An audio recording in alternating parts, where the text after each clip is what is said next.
Hello guys. तो चलो आज हम कॉस्ट शीट के बचे हुए क्वेश्चन भी ख़त्म कर देते हैं। सिर्फ 3 क्वेश्चन बचा है, 7, 8 और 9। ठीक है।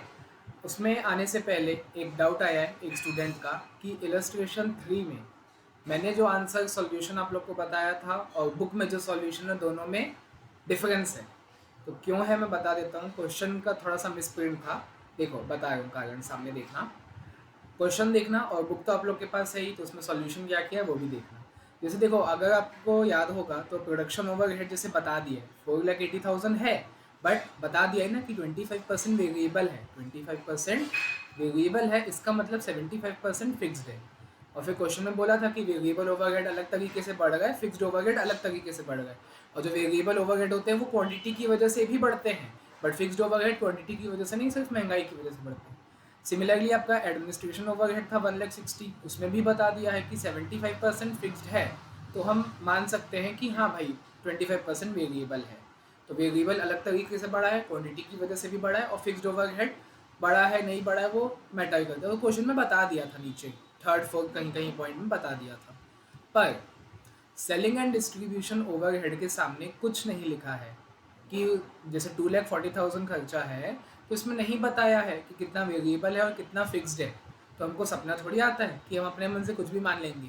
अब सॉल्यूशन जो किया है बच्चे ने, सॉल्यूशन देख के मुझे बोला कि भाई सॉल्यूशन में तो ऐसा दिया दिया हुआ है कि वेरिएबल 1/3 ओवरहेड वेरिएबल है और 2/3 आपका ओवरहेड फिक्स्ड है। उसके हिसाब से सॉल्यूशन किया गया है। तो बेटा एग्जाम में कैसे करोगे? मान लो एग्जाम में सेम एज इट इज़ ये क्वेश्चन आ गया, ठीक है, तो अब याद थोड़ी रखोगे, अरे ये क्वेश्चन तो आपका मॉड्यूल में मिसप्रिंट था, क्वेश्चन में भले नहीं बोला था पर सोल्यूशन में किया था, तो हम भी वैसे करके आएंगे। देखो सबसे पहली बात, एग्जाम में ऐसी गलती नहीं होती है। एग्जाम के जो क्वेश्चंस बनते हैं उसके सॉल्यूशन सही होते हैं, मतलब अकॉर्डिंग टू द क्वेश्चन ही अच्छे से बनाए जाते हैं। ठीक है। ये मॉड्यूल का मिस प्रिंट है, यहाँ क्वेश्चन में बताना चाहिए था कि 1/3 जो है वेरिएबल है और 2/3 फिक्स्ड है, क्योंकि सॉल्यूशन में यही किया है। सॉल्यूशन में यही किया है, 1/3 वेरिएबल 2/3 फिक्स। पर अब क्योंकि देखो मान लो यही एग्जाम बोले हो ना, यही एग्जाम यही क्वेश्चन एग्जाम में आ गया तो आपको वो सपना थोड़ी आएगा, याद थोड़ी रहेगा कि 1/3 वेरिएबल था 2/3 फिक्स था। हम क्या करेंगे, in the absence of any information, question silent है, कुछ नहीं बताया कितना वेरिएबल कितना फिक्स, तो बाय डिफॉल्ट भाई जाहिर सी बात है सेलिंग एंड डिस्ट्रीब्यूशन ओवरहेड है, तो उतने में ही लगेगा जितना यूनिट्स आपने बेचा है नॉर्मली। मतलब बाय डिफॉल्ट इसको आपको क्या करना है, 100% वेरिएबल मान के चलना है। अगर क्वेश्चन में कुछ नहीं बताया, मैंने वही किया था, मैंने सॉल्यूशन बताया था इसी के अकॉर्डिंग बताया था कि सेलिंग एंड डिस्ट्रीब्यूशन ओवरहेड है 100, कुछ नहीं बताया है तो 100% वेरिएबल। आपको भी एग्जाम में यही करना है। एग्जाम में अगर भाई बोलेगा तो ही करेंगे ना, क्वेश्चन के बिना बोले मैं कैसे मान लूँ कि 1/3 वेरिएबल है 2/3 फिक्स्ड है, तो सॉल्यूशन में किया है ठीक है, मतलब क्वेश्चन गलत तो हुआ होगा, कुछ भी हुआ होगा, हमें उससे कोई मतलब नहीं, मॉड्यूल थोड़ा सा गलत है। ठीक है। तो अगर क्वेश्चन साइलेंट है तो आप क्या करोगे, 100% वेरिएबल मान के चलोगे, और हमने सॉल्यूशन वैसे ही बताया था। ठीक है। तो बुक से भले डिफरेंट आएगा but according to simple and मतलब एक्सक्लूसिवली जो क्वेश्चन है उसके अकॉर्डिंग एकदम सही है। ठीक है। चलो 3 हो गया था, 4 हो गया था, 5 हो गया था, 6 हो गया था। आते हैं 7 में, थोड़ी जगह बना लेते हैं। आज ख़त्म कर देंगे इसको, बहुत दिन से परेशान किया है कॉस्ट शीट।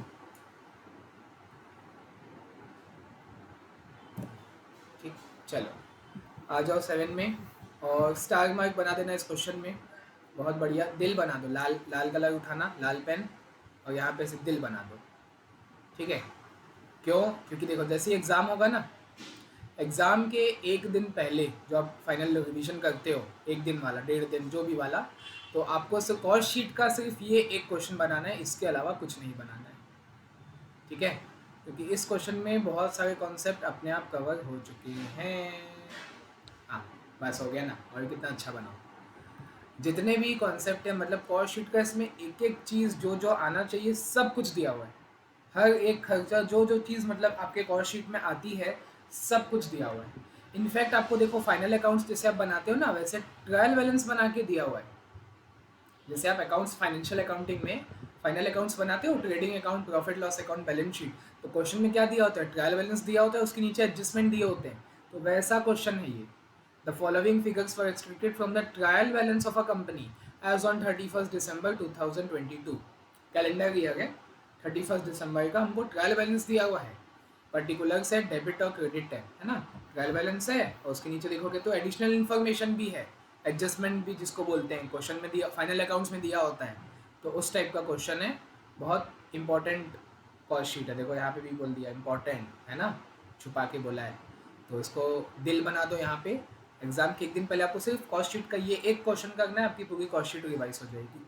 ठीक है बनाते हैं कॉस्ट शीट का फॉर्मेट, यहाँ लिख देते हैं कॉस्ट शीट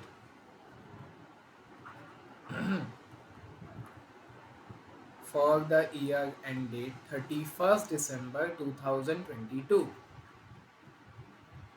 ठीक, पर्टिकुलर्स और यहाँ पे अमाउंट।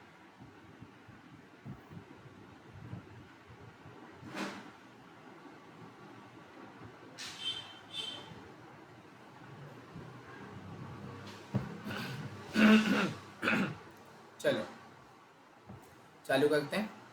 सबसे पहला खर्चा क्या होता है? Direct material consumed, direct material consumed. ठीक है, कैसे आता है? वही opening stock plus purchase plus direct expenses related to purchase minus closing stock of material minus scrap of material. तो देखते जाते हैं इसमें क्या क्या दिया हुआ है। अच्छा, एक चीज़ अगर देखोगे तो स्टार्टिंग ही कहाँ से हुआ है? इन्वेंट्री। इन्वेंट्री मतलब होता है stock, both are same, inventory and stock are same. सवाल आता है कि ये ओपनिंग इन्वेंट्री है या क्लोजिंग इन्वेंट्री है। सोचो सोचो, क्योंकि देखो raw material, WIP, finish goods, इन तीनों का ओपनिंग स्टॉक भी होता है, क्लोजिंग स्टॉक भी होता है। तो ये कौन सा वाला है? जो मटेरियल है 140, WIP 2 लाख, फिनिश गुड्स 80,000, तो ये ओपनिंग है कि क्लोजिंग है? कैसे पता चलेगा? कुछ लिखा तो है नहीं। बाय डिफ़ॉल्ट वाला सीन कुछ नहीं है कि कुछ नहीं बोले तो बाय डिफ़ॉल्ट ये मान लेते हैं, कहीं ना कहीं आपको हिंट देगा। और हिंट मैंने पहले से ही देखो गोला भी करके रखा है, 31 दिसंबर लिखा है ना, तो क्या हुआ? क्लोजिंग हुआ। ये जो तीनों है, रॉ मटेरियल का स्टॉक है, WIP का है, फिनिश गुड्स का है, ये तीनों स्टॉक क्या है? क्लोजिंग स्टॉक है तीनों चीज़ों के, है ना। तो सर ओपनिंग का है नहीं है क्या? है, नीचे देख लो एडजस्टमेंट। हाँ, एक काम करते हैं, चलो जो जो खर्चा है वो पहले देख लेते हैं, कहाँ कहाँ क्या क्या दिया हुआ है, तो एक आइडिया आ जाएगा। हाँ भाई, हमको ऐसा सीक्वेंस में चलना है। तो देखो इन्वेंट्री दिया हुआ है जो कि क्लोजिंग है। कैसे पता चला क्लोजिंग है? क्योंकि ट्रायल बैलेंस दिया हुआ है जो साल के एंड में बनाया गया है, तो ये एंडिंग यानी कि क्लोजिंग इन्वेंट्री है। उसके बाद दिया हुआ है ऑफिस अप्लाइंसेस, तो ये तो एसेट में आता है, कॉस्ट शीट में नहीं आएगा, बैलेंस शीट के एसेट में आता है। हाँ, अगर इसका डेप्रिसिएशन है तो वो आएगा, है ना। सिमिलरली देखो प्लांट एंड मशीन और बिल्डिंग भी ऐसी, ये एक आपका एसेट होता है, बैलेंस शीट के एसेट में आता है, कॉस्ट शीट में नहीं आता। कॉस्ट शीट में क्या आएगा? इनका डेप्रिसिएशन आएगा। अगर plant machine, office appliances, building में अगर डेप्रिसिएशन लगता है तो वो आएगा कॉस्ट शीट में। सेल आ जाता है लास्ट में, सेल रिटर्न को सेल से माइनस कर दोगे। मटेरियल परचेज आपका डायरेक्ट मटेरियल में आता है, मिल गया। फ्रेट ऑन मटेरियल उसी में ऐड हो जाएगा क्योंकि ये डायरेक्ट एक्सपेंस है related to purchase of material. होता है ना भाई, कंजम्पशन कैसे आता है? Opening stock plus purchase of material plus direct expenses related to purchase of material minus closing stock of material और minus scrap of raw material. अच्छा, और परचेस रिटर्न है, देखो अगले पॉइंट में आपको परचेस रिटर्न है तो वो भी माइनस हो जाएगा। परचेस किए हो, परचेस फिर रिटर्न कर दिए, माल पसंद नहीं आया तो वो भी तो माइनस हो जाएगा ना, फाइनल अकाउंट्स में भी करते ही हो। ठीक है, उसके बाद दिया हुआ डायरेक्ट लेबर और फिर इनडायरेक्ट लेबर, फिर फैक्ट्री सुपरविजन का खर्चा, फैक्ट्री का रिपेयर और अपकीप का खर्चा यानी मेंटेनेंस का, हीट लाइट एंड पावर, तो ये भी फैक्ट्री में लगता है generally. Rates and taxes generally office and administration overhead में आता है। फिर मिसलेनियस फैक्ट्री एक्सपेंसेस, तो ये आपका फैक्ट्री में आएगा, नाम में लिखा हुआ है। Sales commission, sales travelling, sales promotion, distribution department की सैलरी एंड वेजेस, ये चारों कहाँ जाएगा? सेलिंग एंड डिस्ट्रीब्यूशन ओवरहेड में। ऑफिस की सैलरी है तो administration overhead. Interest on borrowed funds नहीं आता कॉस्ट शीट में, मुझे याद नहीं है मैंने आप लोग को बताया कि नहीं बताया ये वाली चीज़, मतलब क्या क्या कॉस्ट शीट में आता है नहीं आता है, धीरे धीरे करवाते जाऊँगा, याद नहीं आ रहा एक बार बताना तो। बाकी इंटरेस्ट ऑन बोरोड फंड्स मतलब basically interest on loan cost sheet में आता ही नहीं है है ना। कॉस्ट का मतलब क्या होता है? देखो कॉस्ट मतलब होता है, कॉस्ट मतलब कोई भी expenditure, cost is any expenditure जो आप पे करते हो, जो आप इनकर करते हो for the production of goods. ध्यान से सुनना, प्रोडक्शन ऑफ गुड्स और या फिर प्रोविजन ऑफ सर्विसेज।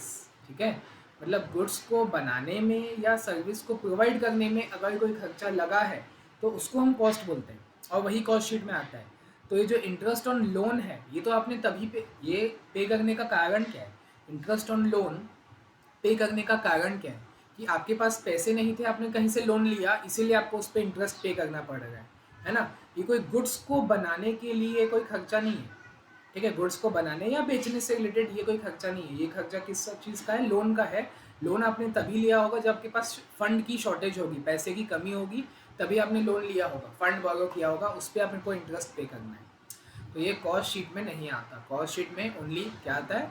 जो गुड्स को प्रोड्यूस या सेल करने से रिलेटेड है या सर्विस प्रोवाइड करने में है, तो ही वो खर्चा कॉस्ट शीट में आएगा। ये खर्चा क्या है? Other than production of goods है, मतलब गुड्स को प्रोड्यूस करने में नहीं लगता है। वो तो आपने कहीं से लोन लिया, क्योंकि आपके पास पैसे नहीं थे तो आपने लोन लेके काम किया, तो उस लोन पे आपको इंटरेस्ट पे करना है। तो भले ही आपने किसी भी पर्पज से लोन लिया होगा, वो आपका कॉस्ट शीट में नहीं आता। ठीक है चलो आगे आते हैं, एडिशनल इन्फॉर्मेशन पढ़ते हैं। ये लो, पहले ही पॉइंट में आपको बता दिया, क्लोजिंग इन्वेंट्री। हाँ, ऊपर भी क्लोजिंग, यहाँ भी क्लोजिंग। तो फिर ये ओपनिंग होगा, लिखा होना चाहिए ना। यहाँ लिखा है एज ऑन 31 दिसंबर। 31 दिसंबर देख के आदमी क्या समझेगा? उसको ओपनिंग ही समझेगा ना, सॉरी क्लोजिंग। क्लोजिंग समझेगा ना। 31 दिसंबर बोला है तो साल ख़त्म होता है, तो वो क्लोजिंग समझेंगे। और नीचे भी क्लोजिंग दिया हुआ है, तो एक सेकेंड। हाँ,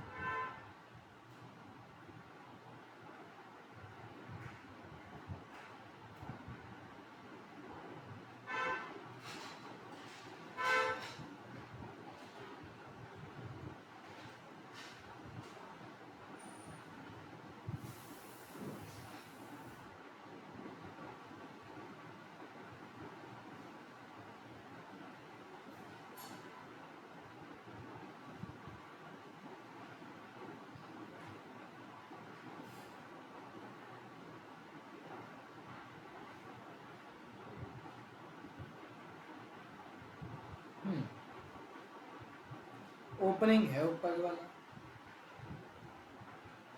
ठीक है, ये तो जो आपको स्टार्टिंग में दिया हुआ है ये ओपनिंग है। तो देखो ये भी आपकी मॉड्यूल की गलती है, 100% गलती है भाई। अगर देता है ट्रायल बैलेंस, देखो आप लोग भी बनाए हो, 11th क्लास से फाइनल अकाउंट्स बनाते हो, अभी भी बनाए होगे, इंटर में या शायद फाउंडेशन में भी था ही। इंटर में तो है फाइनल अकाउंट्स, है ना, कंपनी का भी है, सोल प्रोप्राइटरशिप का भी है। तो सोल प्रोप्राइटरशिप में आपको दिया होता है ट्रायल बैलेंस, और अगर दिया, ट्रायल बैलेंस तो साल के एंड में बनता है ना, एज ऑन 31 दिसंबर लिखा हुआ है। मतलब ये जो भी चीज़ें हैं ये सब 31 दिसंबर, एज ऑन मतलब 31 दिसंबर को जो आपके पास चीज़ें थी उनका अमाउंट आपको दिया गया है। तो ऑब्वियसली भाई आदमी तो उसको क्लोजिंग समझेगा, है ना। तो देखो अब एग्जाम में अगर ये क्वेश्चन आ गया, ठीक है, तो आपने इसको मेरी तरह, मैंने भी क्लोजिंग मान लिया, है ना, तो आप भी अगर मान लो कि इसको क्लोजिंग मान लिए, तो आगे इससे आप इस उलझन से निकलना कैसे है? आप बोलोगे भाई नीचे आपको क्लियरली दिया हुआ है ना, ये देखो एडिशनल इन्फॉर्मेशन में क्लियर कट क्लोजिंग लिखा हुआ है, इसका मतलब वो ओपनिंग है। ऊपर वाला जो है ना वो ओपनिंग है। देखो कहीं दुविधा आती है ना, तो उससे बचने का तरीका ऐसे ही होता है। अगर मॉड्यूल में कोई गलती है तो उससे बचने का तरीका यही होता है। अगर यहाँ देखो, यहाँ पे कोई भी इन्वेंट्री नहीं लिखा हुआ है, हाँ हम अपना दिमाग लगाए देखें कि यहाँ पे 31 दिसंबर लिखा हुआ है, वो तो क्लोजिंग डेट है, तो ये क्लोजिंग का होगा, हो सकता है ना, बट नहीं। ठीक है, तो मैंने क्या बताया समझे? यहाँ पे आपको क्या स्पेसिफिक बता दिया है कि ये वाला क्लोजिंग है, मतलब material 180, WIP 192, finish goods 115, closing word लिखा हुआ है, और यहाँ पे कुछ नहीं लिखा हुआ है। तो मतलब ये ओपनिंग होगा, आप लोग अपनी मॉड्यूल में लिख लो ओपनिंग इन्वेंट्री। ठीक है, तो फिर हम अपना दिमाग नहीं लगाएंगे कि यहाँ पे क्लोजिंग डेट दिया तो क्लोजिंग इन्वेंट्री मानेंगे। क्लोजिंग नीचे दिया हुआ है और ये ओपनिंग है। ठीक है, समझ आया? चलो, तो डायरेक्ट मटेरियल कंज्यूम निकाल देते हैं। Opening stock of raw material कितना है? 1,40,000। ठीक है, इसमें मैं प्लस करूँगा परचेस ऑफ रॉ मटेरियल, जो कि मेरे को यहाँ पे दिया हुआ है 3,20,000। ठीक है, प्लस कर देता हूँ। फिर जो मुझे खर्चा लगा, direct expenses related to purchase of material, देखो फ्रेट ऑन मटेरियल बोला है ना, तो तभी लगेगा जब आप मटेरियल परचेस करोगे। तो आपने परचेस ऐड किया, तो परचेज से रिलेटेड जो खर्चा है वो भी आपको ऐड कर देना है। उसके बाद आपको परचेज रिटर्न दिया हुआ है 4800 का, तो उसको आपको माइनस कर देना है, क्योंकि भाई आया था तो प्लस किया, अब चले गया वापस, मतलब परचेस करके हमने उसको वापस भेज दिया, तो वो काम का नहीं हुआ। ठीक है, इसके बाद आपका क्लोजिंग स्टॉक है वो माइनस हो जाएगा। क्लोजिंग इन्वेंट्री ऑफ मटेरियल है 180 है, उसको मैं यहाँ पे माइनस कर देता हूँ, -180। ठीक, तो इससे कहाँ गया 140 प्लस 320 प्लस 16,000 माइनस 4800 माइनस 1,80,000, जिससे आपका रॉ मटेरियल कंज्यूम आ गया 291,200, 2,91,200। ठीक है, अच्छा एक एडजस्टमेंट पूरा पढ़ लेते हैं, तब तो आइडिया होगा क्या क्या करना है हमको। देखो सिर्फ पढ़ते जाना है, उस पर अभी दिमाग मत लगाना, पढ़ते जाओ बस। आगे क्या बोलता है, एक्रूड एक्सपेंसेस मतलब आउटस्टैंडिंग एक्सपेंसेस जो आपको पे करना बाकी है, वो इसी साल का खर्चा है बट आपने पे नहीं किया, तो क्या करते हैं, इसको फाइनल अकाउंट्स में सीखे हो उसी पर्टिकुलर खर्चे में जाके हम ऐड कर देते हैं, क्योंकि इसी साल का खर्चा आपने पे नहीं किया है।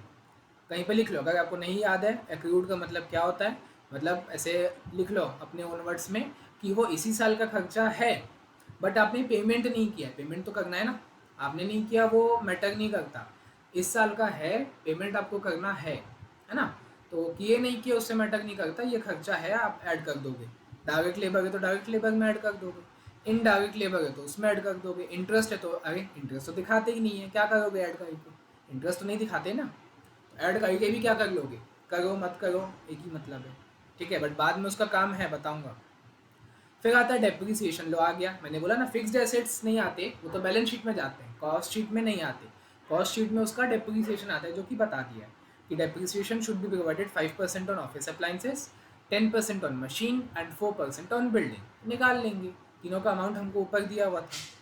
फिर बोलता है हीट लाइट पावर का जो खर्चा है वो कहीं एक जगह नहीं आएगा। देखो नॉर्मली अगर मैं ये एडजस्टमेंट ना देखूँ, अगर ये एडजस्टमेंट क्वेश्चन में नहीं दिया है, तो जो खर्चा था कहाँ गया, ये देखो ये वाला जो खर्चा है, ये हीट लाइट एंड पावर 65,000, तो मैं क्या करूँगा 65,000 को फैक्ट्री ओवरहेड में दिखा दूंगा, हीट लाइट पावर वहीं पे लगता है फैक्ट्री में, 65,000 वहीं दिखा दूंगा फैक्ट्री ओवरहेड में। बट यहाँ क्या बोला है कि heat light power are to be distributed in the ratio of 8:1:1 among factory office and distribution respectively. मतलब वो जो खर्चा है उसको आपको तीनों में दिखाना है, वो फैक्ट्री ओवरहेड में भी आएगा, ऑफिस ओवरहेड में भी आएगा, सेलिंग एंड डिस्ट्रीब्यूशन ओवरहेड में भी आएगा। 65,000 को तीनों में बांटोगे 8:1 के रेशियो में। सिमिलरली रेट्स एंड टैक्सेस भी आप बांटोगे, 2/3 निकाल के डालोगे फैक्ट्री ओवरहेड में और 1/3 निकाल के डालोगे ऑफिस ओवरहेड में। सिमिलरली जो डेप्रिसिएशन है आपकी बिल्डिंग का, तो सवाल था ना कौन सी बिल्डिंग, भाई कौन सी बिल्डिंग, ऑफिस की है कि फैक्ट्री की है कि शोरूम की, तो वो भी बता दिया, तीनों में जाएगा 8:1 के रेशियो में। मतलब डेप्रिसिएशन निकाल लेंगे बिल्डिंग का, फिर 8 वाला जाएगा फैक्ट्री ओवरहेड में, 1 वाला जाएगा ऑफिस ओवरहेड में और फिर 1 वाला जाएगा सेलिंग एंड डिस्ट्रीब्यूशन में। क्वेश्चन खत्म। आगे आते हैं हमारे कॉस्ट शीट के फॉर्मेट में। डायरेक्ट मटेरियल कंज्यूम के बाद हमको क्या लिखना होता है, डायरेक्ट लेबर लिखना होता है। डायरेक्ट लेबर तो मैं दिखा देता हूँ भाई, डायरेक्ट लेबर कितना दिया हुआ है, ये देखो नीचे आओ, कितना दिया हुआ है 1,60,000 दिया हुआ है। अच्छा चलो, जो जो हो गया उसी को बस टिक करेंगे। ठीक है, ये तो बात का बात। ठीक है चलो यहाँ पे आते हैं, तो डायरेक्ट लेबर में टिक कर देता हूँ, 1,60,000 मैं यहाँ पे दिखा दूंगा। अब क्योंकि मैं पूरा क्वेश्चन पढ़ लिया हूँ, एडजस्टमेंट भी पढ़ लिया हूँ, तो मुझे याद रहेगा कि अरे हाँ एडजस्टमेंट में एक्रूड एक्सपेंसेस था डायरेक्ट लेबर, तो उसको ऐड करना पड़ेगा ना, बताया था। ये देखो ये वाला सफाई कर देते हैं, जो आपको सेकेंड लाइन में दिया हुआ है, सेकेंड लाइन में था एक्रूड एक्सपेंसेस आर, जो कि है डायरेक्ट लेबर का है, 8,000 आपको अभी भी पे करना बाकी है, तो वहाँ पे मैं क्या कर दूंगा, यहाँ पे आके ऐड कर दूंगा, तो लेबर हो जाएगा आपका 1,68,000।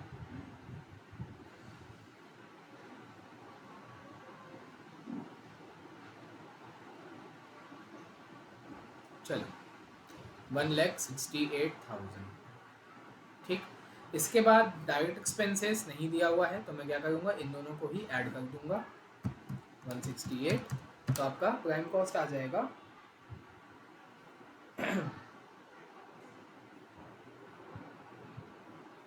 एक सेकेंड।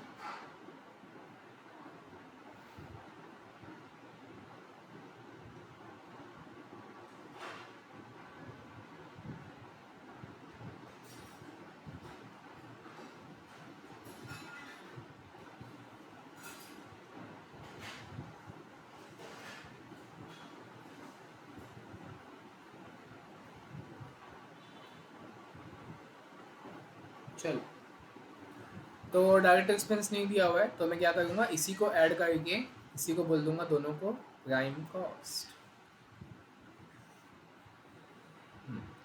दोनों को ऐड किए तो आया 4,59,200, 4,59,200।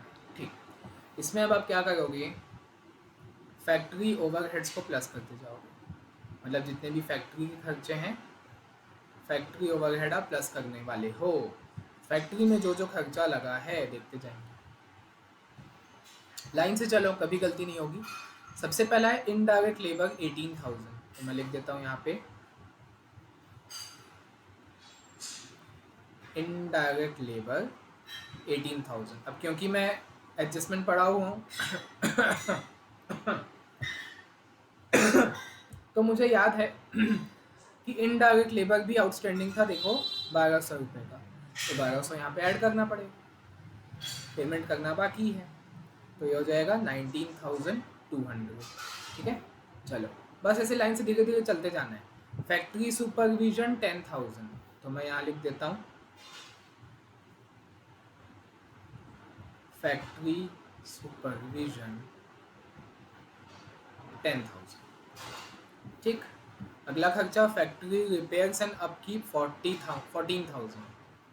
फैक्ट्री का रिपेयर एंड अपकीप, अपकीप का मतलब होता है मेंटेनेंस, इसका खर्चा लगा है आपका 14,000। ठीक है, अगला हीट लाइट एंड पावर 65 भले ही दिया हुआ है, बट इसमें क्या एडजस्टमेंट था कि हीट लाइट पावर जो है, देखो हीट लाइट एंड पावर, इसको आपको बांटना है तीनों में, मतलब ये तीनों ओवरहेड में जाएगा, फैक्ट्री ओवरहेड में जाएगा, ऑफिस ओवरहेड और सेलिंग एंड डिस्ट्रीब्यूशन ओवरहेड में भी जाएगा। कैसे बांटोगे तीनों में, 8:1 के रेशियो में, यानी अगर मुझे फैक्ट्री का निकालना है तो क्या करूँगा, इंटू 8/10, पता है ना रेशियो में कैसे बांटते हैं। फैक्ट्री का निकालना है तो 65,000 खर्चा था, 65 लिखा, 65,000 मैंने लिखा कैलकुलेटर में, इंटू 8/10, क्योंकि 8 है आपका फैक्ट्री का, और डिवाइड किससे करते हैं, टोटल से, तो टोटल 10 इंटू 8/10, तो आया 52,000। Heat light and power, heat light and power, तो यहाँ पे कैलकुलेशन भी दिखा देना कि 65,000 इंटू 8/10, इससे आपका आया 52,000। ठीक है, ये हो गया। अच्छा देखो, हीट लाइट पावर को मैं टिक नहीं करूँगा क्योंकि वो आगे भी जाएगा ना, तो अभी कंप्लीट कहाँ हुआ है, वो ऑफिस ओवरहेड में भी आएगा, सेलिंग एंड डिस्ट्रीब्यूशन में भी आएगा। फिर आते हैं रेट्स एंड टैक्सेस में 63, तो इसमें भी बोला था कि रेट्स एंड टैक्सेस जो है apply 2/3 to factory and 1/3 to office, तो हमें अभी हम फैक्ट्री ओवरहेड निकाल रहे हैं तो 2/3 लिखूंगा, rates and taxes, rates and taxes. Amount है 6,300, बट फैक्ट्री ओवरहेड में कितना आएगा, 2/3, तो मैं निकाल लेता हूँ 6,300 इंटू 2/3, ये आया आपका 4,200। ठीक है, तो इसको भी मैं टिक नहीं करूँगा क्योंकि आगे जाएगा, अगले ओवरहेड में भी आएगा। मिसलेनियस फैक्ट्री एक्सपेंसेस में कोई एडजस्टमेंट नहीं है, यहाँ पे आ जाएगा 18,700, फुल फॉर्म में लिखना, मिसलेनियस फैक्ट्री एक्सपेंसेस कितना था, 18,700। ठीक है, sales commission, sales travelling, sales promotion और डिस्ट्रीब्यूशन डिपार्टमेंट की सैलरी एंड वेजेस जाएगा सेलिंग एंड डिस्ट्रीब्यूशन ओवरहेड में। ऑफिस की सैलरी जाएगी office and distribution office and administration overhead में। ठीक है, इसके अलावा कुछ खर्चा बचा है क्या, हाँ डेप्रीसिएशन बचा है ना, डेप्रीसिएशन अभी करना बचा है, तो डेप्रीसिएशन देखो ध्यान से देखना, डेप्रीसिएशन बोला should be provided as 5% on office appliances, तो वो तो ऑफिस ओवरहेड में जाएगा, यहाँ नहीं आएगा। ठीक है, 10% ऑन मशीन, ये आ जाएगा क्योंकि देखो मशीन कहाँ होती है, फैक्ट्री में ही होती है, तो मशीन का 10%, यहाँ पे लिख देता हूँ मैं डेप्रीसिएशन ऑन मशीन, फिर देखता हूँ अमाउंट कितना होगा, डेप्रीसिएशन ऑन मशीन, तो देखें मशीन की वैल्यू कितनी है, उसका 10%, सिंपल, प्लान मशीन की वैल्यू है 4,60,500, तो उसका 10% बोला है डेप्रिसिएशन, तो 4,60,500 इंटू 10%, तो ये हो जाएगा 46,050। ठीक है। इसके अलावा बिल्डिंग का भी डेप्रिसिएशन यहाँ पे आएगा, क्योंकि देखो यहाँ पे बोला था depreciation on building to be distributed as, वही 8/1 का रेशियो है। तो पहले डेप्रिसिएशन निकाल लेते हैं बिल्डिंग का, कितना होगा, 4% होगा। बिल्डिंग की वैल्यू कितनी है, देखो 2 लाख है, तो 2 लाख का 4% हो जाता है शायद 8,000। हाँ, तो 8,000 को आप क्या करोगे, तीनों जगह पे दिखाना है आपको। ठीक है, तो यहाँ पे कितना दिखाना है, 8/10, वही रेशियो में बांट के। तो मैं यहाँ लिख देता हूँ डेप्रिसिएशन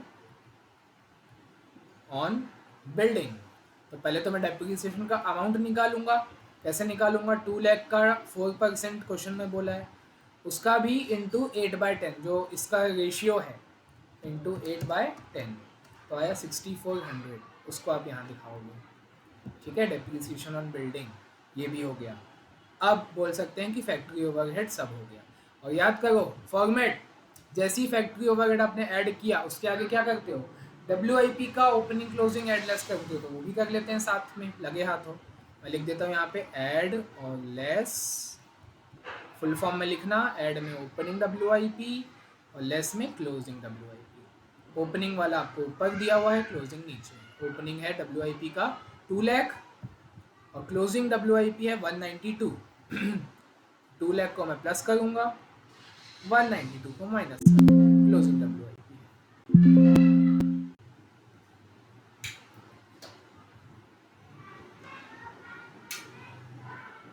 हाँ, लेस होगा तो ब्रैकेट में आएगा। ठीक है, चलो सब स्टार्टिंग से प्राइम कॉस्ट से करते हैं। प्राइम कॉस्ट से आपको यहाँ से आपको चालू करना है, कैलकुलेटर में लिखना 459,200 लिख दिए, उसी में सब प्लस करते जाओ, 19,200, 10,000, 14,000, 52,000, 4,200, 18,700, 46,050, 6,400 प्लस 2 लाख माइनस 1,92,000। ठीक, तो आपका आया 637,750। इसको हम क्या करेंगे, सेकेंड आपका क्या होता है हेड, सेकेंड मेजर हेड क्या होता है, फैक्ट्री कॉस्ट। तो यहाँ पे मैं लिख देता हूँ सेकेंड फैक्ट्री कॉस्ट। ठीक है, हाईलाइट कर दो। और ये आपका अमाउंट कितना आया है, 6,37,750। ठीक है, फैक्ट्री कॉस्ट आपने ऐड कर दिया। इसके आगे क्या ऐड होता है, फैक्ट्री कॉस्ट तक हम आ गए, इसके आगे क्या ऐड होता है, ऑफिस एंड एडमिनिस्ट्रेशन ओवरहेड। तो इसमें भी बहुत सारी चीज़ें हैं।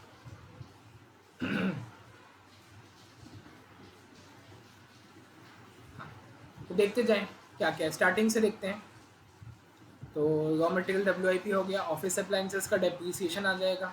चलो उसको अभी कर देते हैं। देखो ऑफिस अप्लाइंसेस कितना है, 17,400 है। अब नीचे उसका डेप्रीसिएशन बोला था 5%, ये देखो डेप्रीसिएशन है 5% ऑन ऑफिस अप्लाइंसेस। तो मैं यहाँ लिख देता हूँ यहाँ पे डेप्रीसिएशन ऑन ऑफिस अप्लाइंसेस। ठीक है, कितना था अमाउंट ऑफिस अप्लाइंसेस, 17,400 का 5%, 17,400 इंटू 5%, 870 को यहाँ पे ऐड कर देना। ठीक है, वापस आते हैं यहाँ पे सेल और अच्छा सुनो, बिल्डिंग का भी डेप्रिसिएशन यहाँ पे आएगा। देखो वही वाली लाइन याद रखो। देखो क्वेश्चन को भूलना नहीं है, जब तक क्वेश्चन पूरा सॉल्व नहीं हो जाता क्वेश्चन भूलो मत। जो जो पॉइंट आपको दिया हुआ है उसको अच्छे से याद रखते चलो। ठीक है, डेप्रिसिएशन बोला था बिल्डिंग का तीनों में आएगा, तो 1/10 वाला जो है वो आ जाएगा आपके ऑफिस ओवरहेड में। तो मैं यहाँ लिख देता हूँ डेप्रिसिएशन ऑन बिल्डिंग, जितना भी अमाउंट है डेप्रिसिएशन ऑन बिल्डिंग का, उसका 1/10 जो इसका रेशियो है वो यहाँ पे आएगा, डेप्रिसिएशन ऑन बिल्डिंग। तो देखो बिल्डिंग कितने की थी, 2 लाख की थी। 2 लाख में आप कितना निकालोगे, 4%। ऊपर भी निकाले थे 2 लाख का 4%, ऊपर फैक्ट्री में कितना डाले थे 8/10, और यहाँ पे बोलता है 1/10। ठीक है, तो 2 लाख का 4%, 8,000 था, 1/10 मतलब 800। तो वो आप यहाँ पे दिखा दोगे। ठीक है, डेप्रिसिएशन दोनों हो गए। मशीन का तो पूरा फैक्ट्री में गया, सेल और सेल रिटर्न अभी नहीं आएगा, इधर आ जाओ सीधा हीट लाइट एंड पावर और रेट्स एंड टैक्सेस यहाँ पे आएगा, जिसमें मैं बोला था कि ऑफिस में जाएगा, तो मैं पहले दोनों का नाम लिख देता हूँ। हीट लाइट एंड पावर और रेट्स एंड टैक्सेस। ठीक है, तो दोनों का अमाउंट कितना है, कहाँ गया, हीट लाइट पावर 65,000 और 65 65,000 और इसका है 6,300 रेट्स एंड टैक्सेस का। ठीक, अब देखो ऑफिस में क्या क्या आएगा, हीट लाइट एंड पावर में देखो बीच वाला है 1/10 ऑफिस का, और रेट्स एंड टैक्सेस क्या है 1/3 है ना।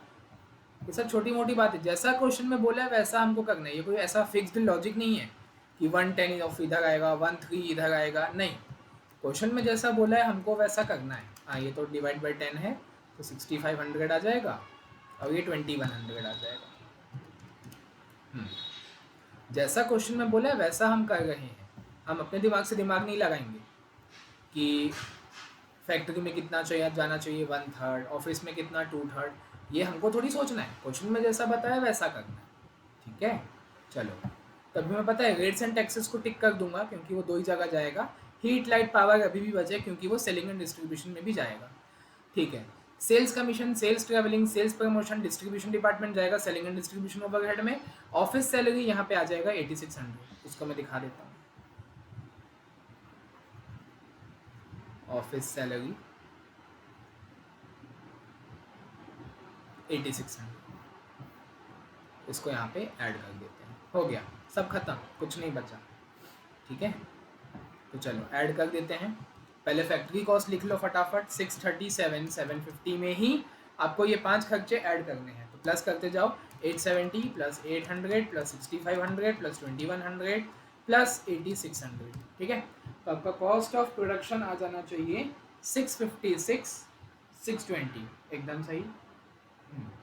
ठीक है, थर्ड ये आपका थर्ड स्टेज होता है, cost of production.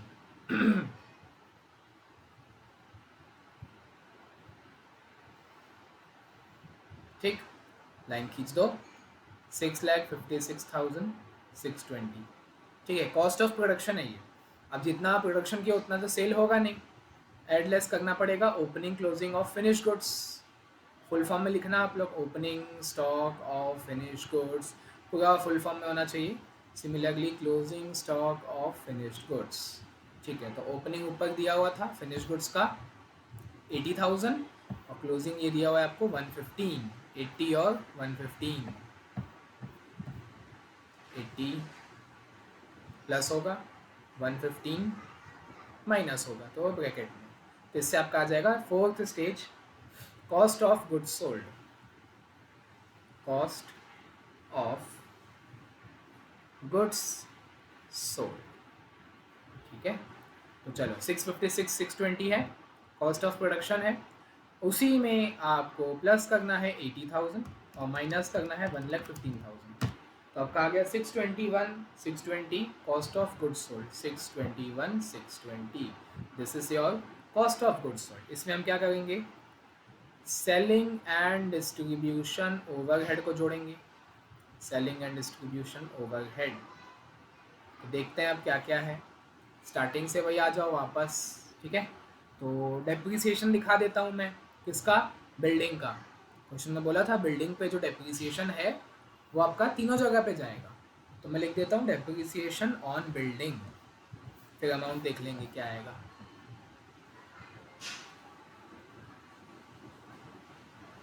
Depreciation on building, तो देखो बिल्डिंग थी कितने की, 2 लाख की, 2 लाख पे कितना डेप्रिसिएशन होगा 4%, तो ये तो टोटल डेप्रिसिएशन है।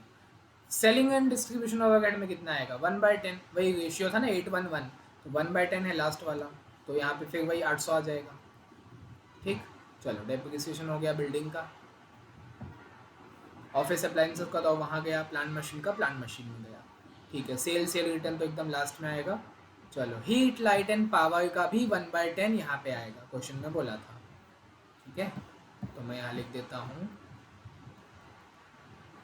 हीट, तीनों जगह जाएगा ना भाई 8:1 के रेशियो में, heat light and power 65,000 into 1/10, तो ये हो जाता है 6500। ठीक है, तो अब मैं इसको टिक कर सकता हूँ, पूरा हो गया। फिर आपका ये चारों आ जाएगा, कब से पेंडिंग था, ये चारों के चारों हो जाएगा, sales commission, sales travelling, sales promotion और डिस्ट्रीब्यूशन डिपार्टमेंट का सैलरी एंड वेजेस। तो मैं लिख देता हूँ कमीशन, ट्रैवलिंग और प्रमोशन।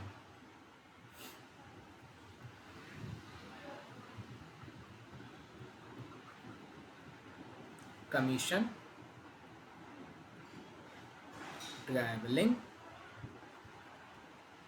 और प्रमोशन और डिस्ट्रीब्यूशन डिपार्टमेंट का सैलरी एंड वेजेस, यहाँ पे वो भी लिख देते हैं। फुल फॉर्म में लिखना आप लोग, डिस्ट्रीब्यूशन डिपार्टमेंट का सैलरी एंड वेजेस, चारों दिखा देंगे। ठीक, देखो कितना कितना है, 33,600 11,000, 33,600 11,000, 22,500, ठीक है, और लास्ट आपका था 18,000, उसको भी दिखा दो 18,000।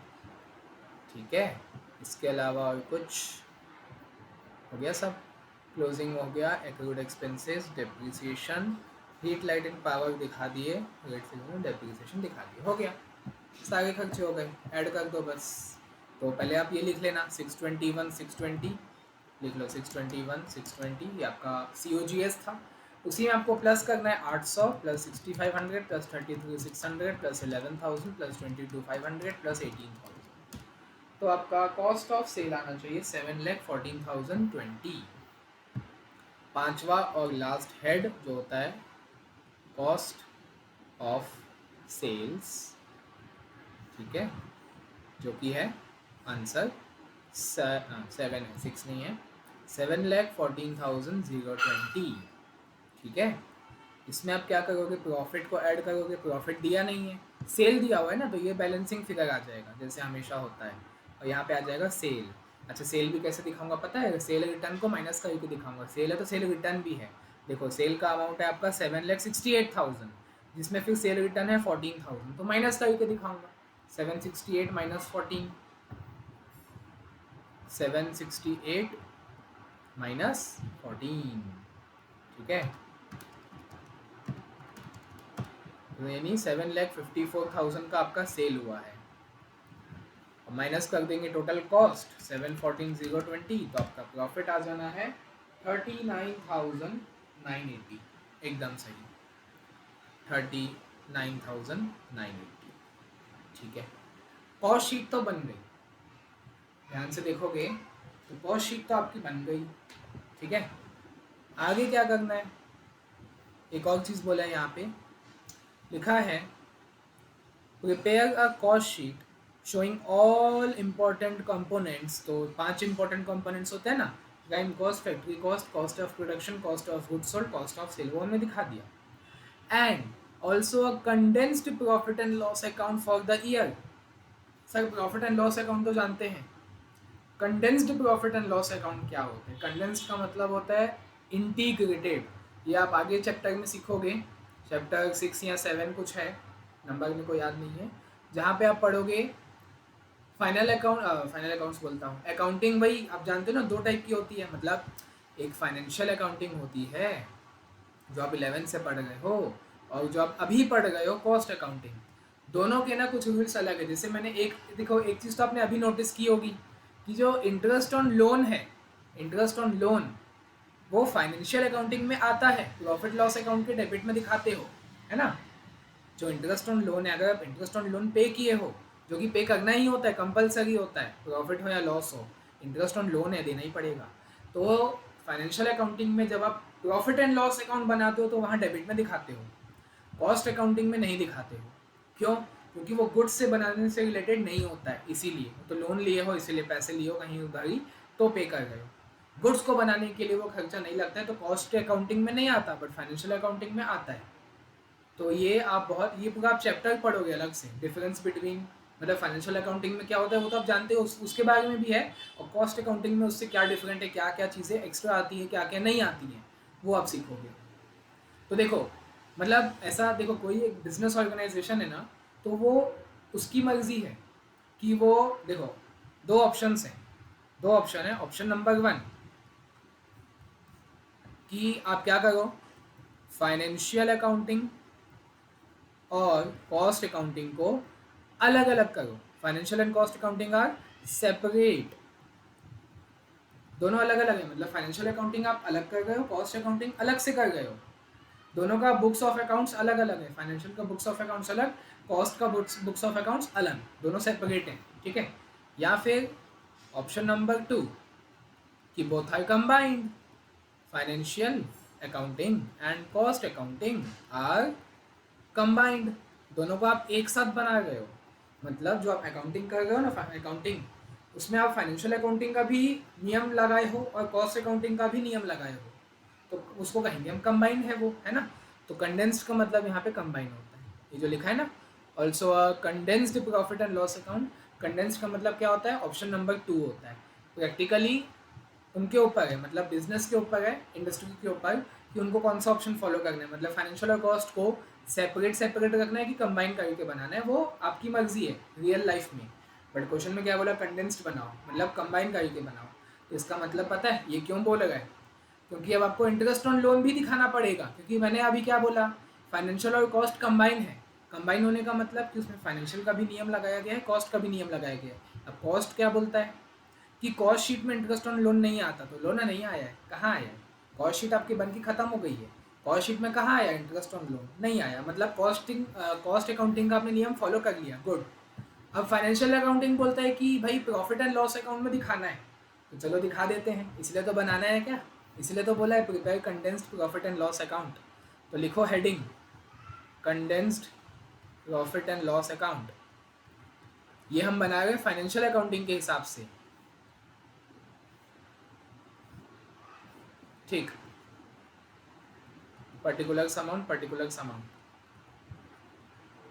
हाँ देखो, क्वेश्चन में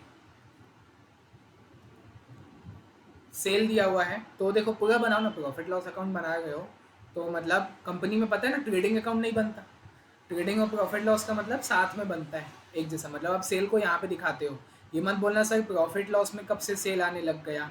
बेटा कंपनी का है, ट्रेडिंग अलग से नहीं बनता, जो भी है मतलब ट्रेडिंग और प्रॉफिट लॉस का आइटम मिला के मतलब प्रॉफिट लॉस में ही दिखाते हैं, ठीक है। इतना पता होना चाहिए। चलो, सेल आपको कितना दिया हुआ था, 768, जिसमें रिटर्न है 14 का, तो मैं बाई सेल लिखा हूँ 7,68,000। इसमें से मैं माइनस कर दूंगा सेल रिटर्न जो कि है 14,000। ये हम कॉस्ट शीट में भी दिखाए हैं, तो फिर से दिखा देते हैं ना, यहाँ पे क्या फ़र्क पड़ता है।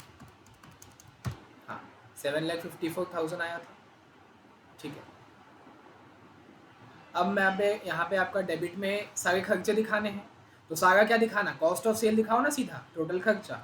एक एक खर्चा दिखाओगे, ज़्यादा टाइम आ गया है क्या, material, labour, factory overhead, office overhead, selling, अरे कॉस्ट ऑफ सेल तो आया है ना, सब ऐड करके सीधा उसको दिखाओ। 7,14,020, 7,14,020।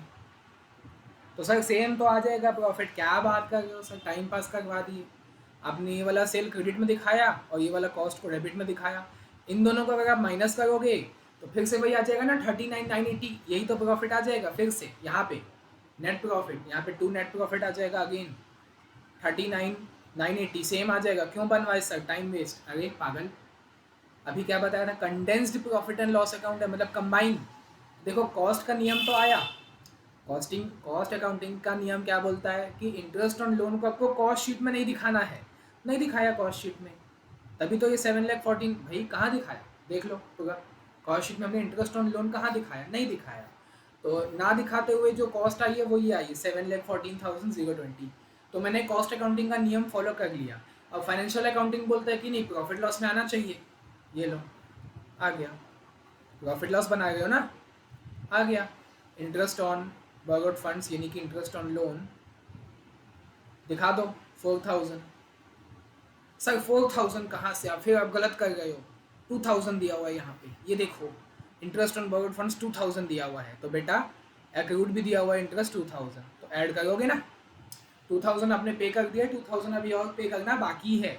एक्रूड एक्सपेंस है, मतलब बेसिकली आउटस्टैंडिंग एक्सपेंस है, तो आउटस्टैंडिंग एक्सपेंस को ऐड किया जाता है, 2000 और 2000 मिला के हो जाएगा 4000, ठीक है। और अब आप नेट प्रॉफिट निकालोगे, 7,54,000 का सेल है, माइनस 714,020 कॉस्ट ऑफ सेल है, और माइनस 4,000 का आपका इंटरेस्ट ऑन लोन, 35,980 का net profit according to financial accounting. Condensed बोला था ना, प्रॉफिट एंड लॉस, कंडेंस मतलब कंबाइंड, दोनों का नियम आपको फॉलो करना है, तो हमने किया। तो देखो नेट प्रॉफिट अलग आ गया, कॉस्ट अकाउंटिंग का वो अलग, वहाँ पे क्या था 39,980 था, और ये है 35,980। देखोगे तो वही 4,000 का ही डिफरेंस है, ये 4,000 इंटरेस्ट ऑन लोन का ही डिफरेंस है बस, ठीक है, और किसी का डिफरेंस नहीं है, क्योंकि वो कॉस्ट शीट में नहीं आया था बट प्रॉफिट लॉस में आता है, इंटरेस्ट ऑन बोरोड फंड्स, तो बस 4,000 से इसका प्रॉफिट कम हो गया और क्वेश्चन ख़त्म हो गया, ठीक है। अच्छा क्वेश्चन था, स्टार मार्क बना लेना कि जैसे खर्चा है तो तीनों जगह दिखाना है, डेप्रिसिएशन है, जो भी है 2-3 जगह जाएगा, बांटना था, ठीक है। कॉस्ट शीट भी थोड़ी अच्छी खासी लंबी बन गई, तो बहुत अच्छा क्वेश्चन है, दिल बना के रखना है इसमें। चलो आगे आते हैं 8 में, तो उसके लिए जगह बना लेते हैं, ठीक है। किसी को कोई डाउट तो देख लो एक बार फटाफट कॉस्ट शीट, ये देखो प्राइम कॉस्ट आया, ठीक है, पॉज करके देख लेना, ये आपका फैक्ट्री कॉस्ट आया, फैक्ट्री कॉस्ट में ऑफिस एडमिनिस्ट्रेशन जोड़े तो कॉस्ट ऑफ प्रोडक्शन आ गया, कॉस्ट ऑफ प्रोडक्शन में ओपनिंग क्लोजिंग किए कॉस्ट ऑफ गुड्स सोल्ड, और सेलिंग डिस्ट्रीब्यूशन जोड़े तो कॉस्ट ऑफ सेल, ठीक है, और नेट सेल से बैलेंसिंग फिगर आपका प्रॉफिट आ गया। फिर condensed profit and loss account बनाए, तो वहाँ पे इंटरेस्ट ऑन बॉरोड फंड्स भी दिखाए 4,000, तो देखो 4,000 से आपका प्रॉफिट भी कम हो गया, ठीक है, बस इतना ही करना था।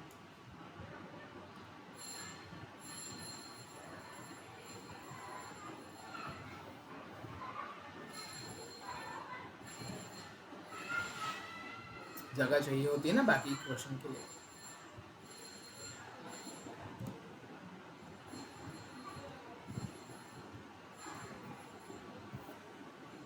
चलो 8th वाला बहुत अच्छा क्वेश्चन, ध्यान से देखेंगे। बोलता है PR limited manufactures and sales a typical brand of tiffin boxes under its own brand name, ठीक है।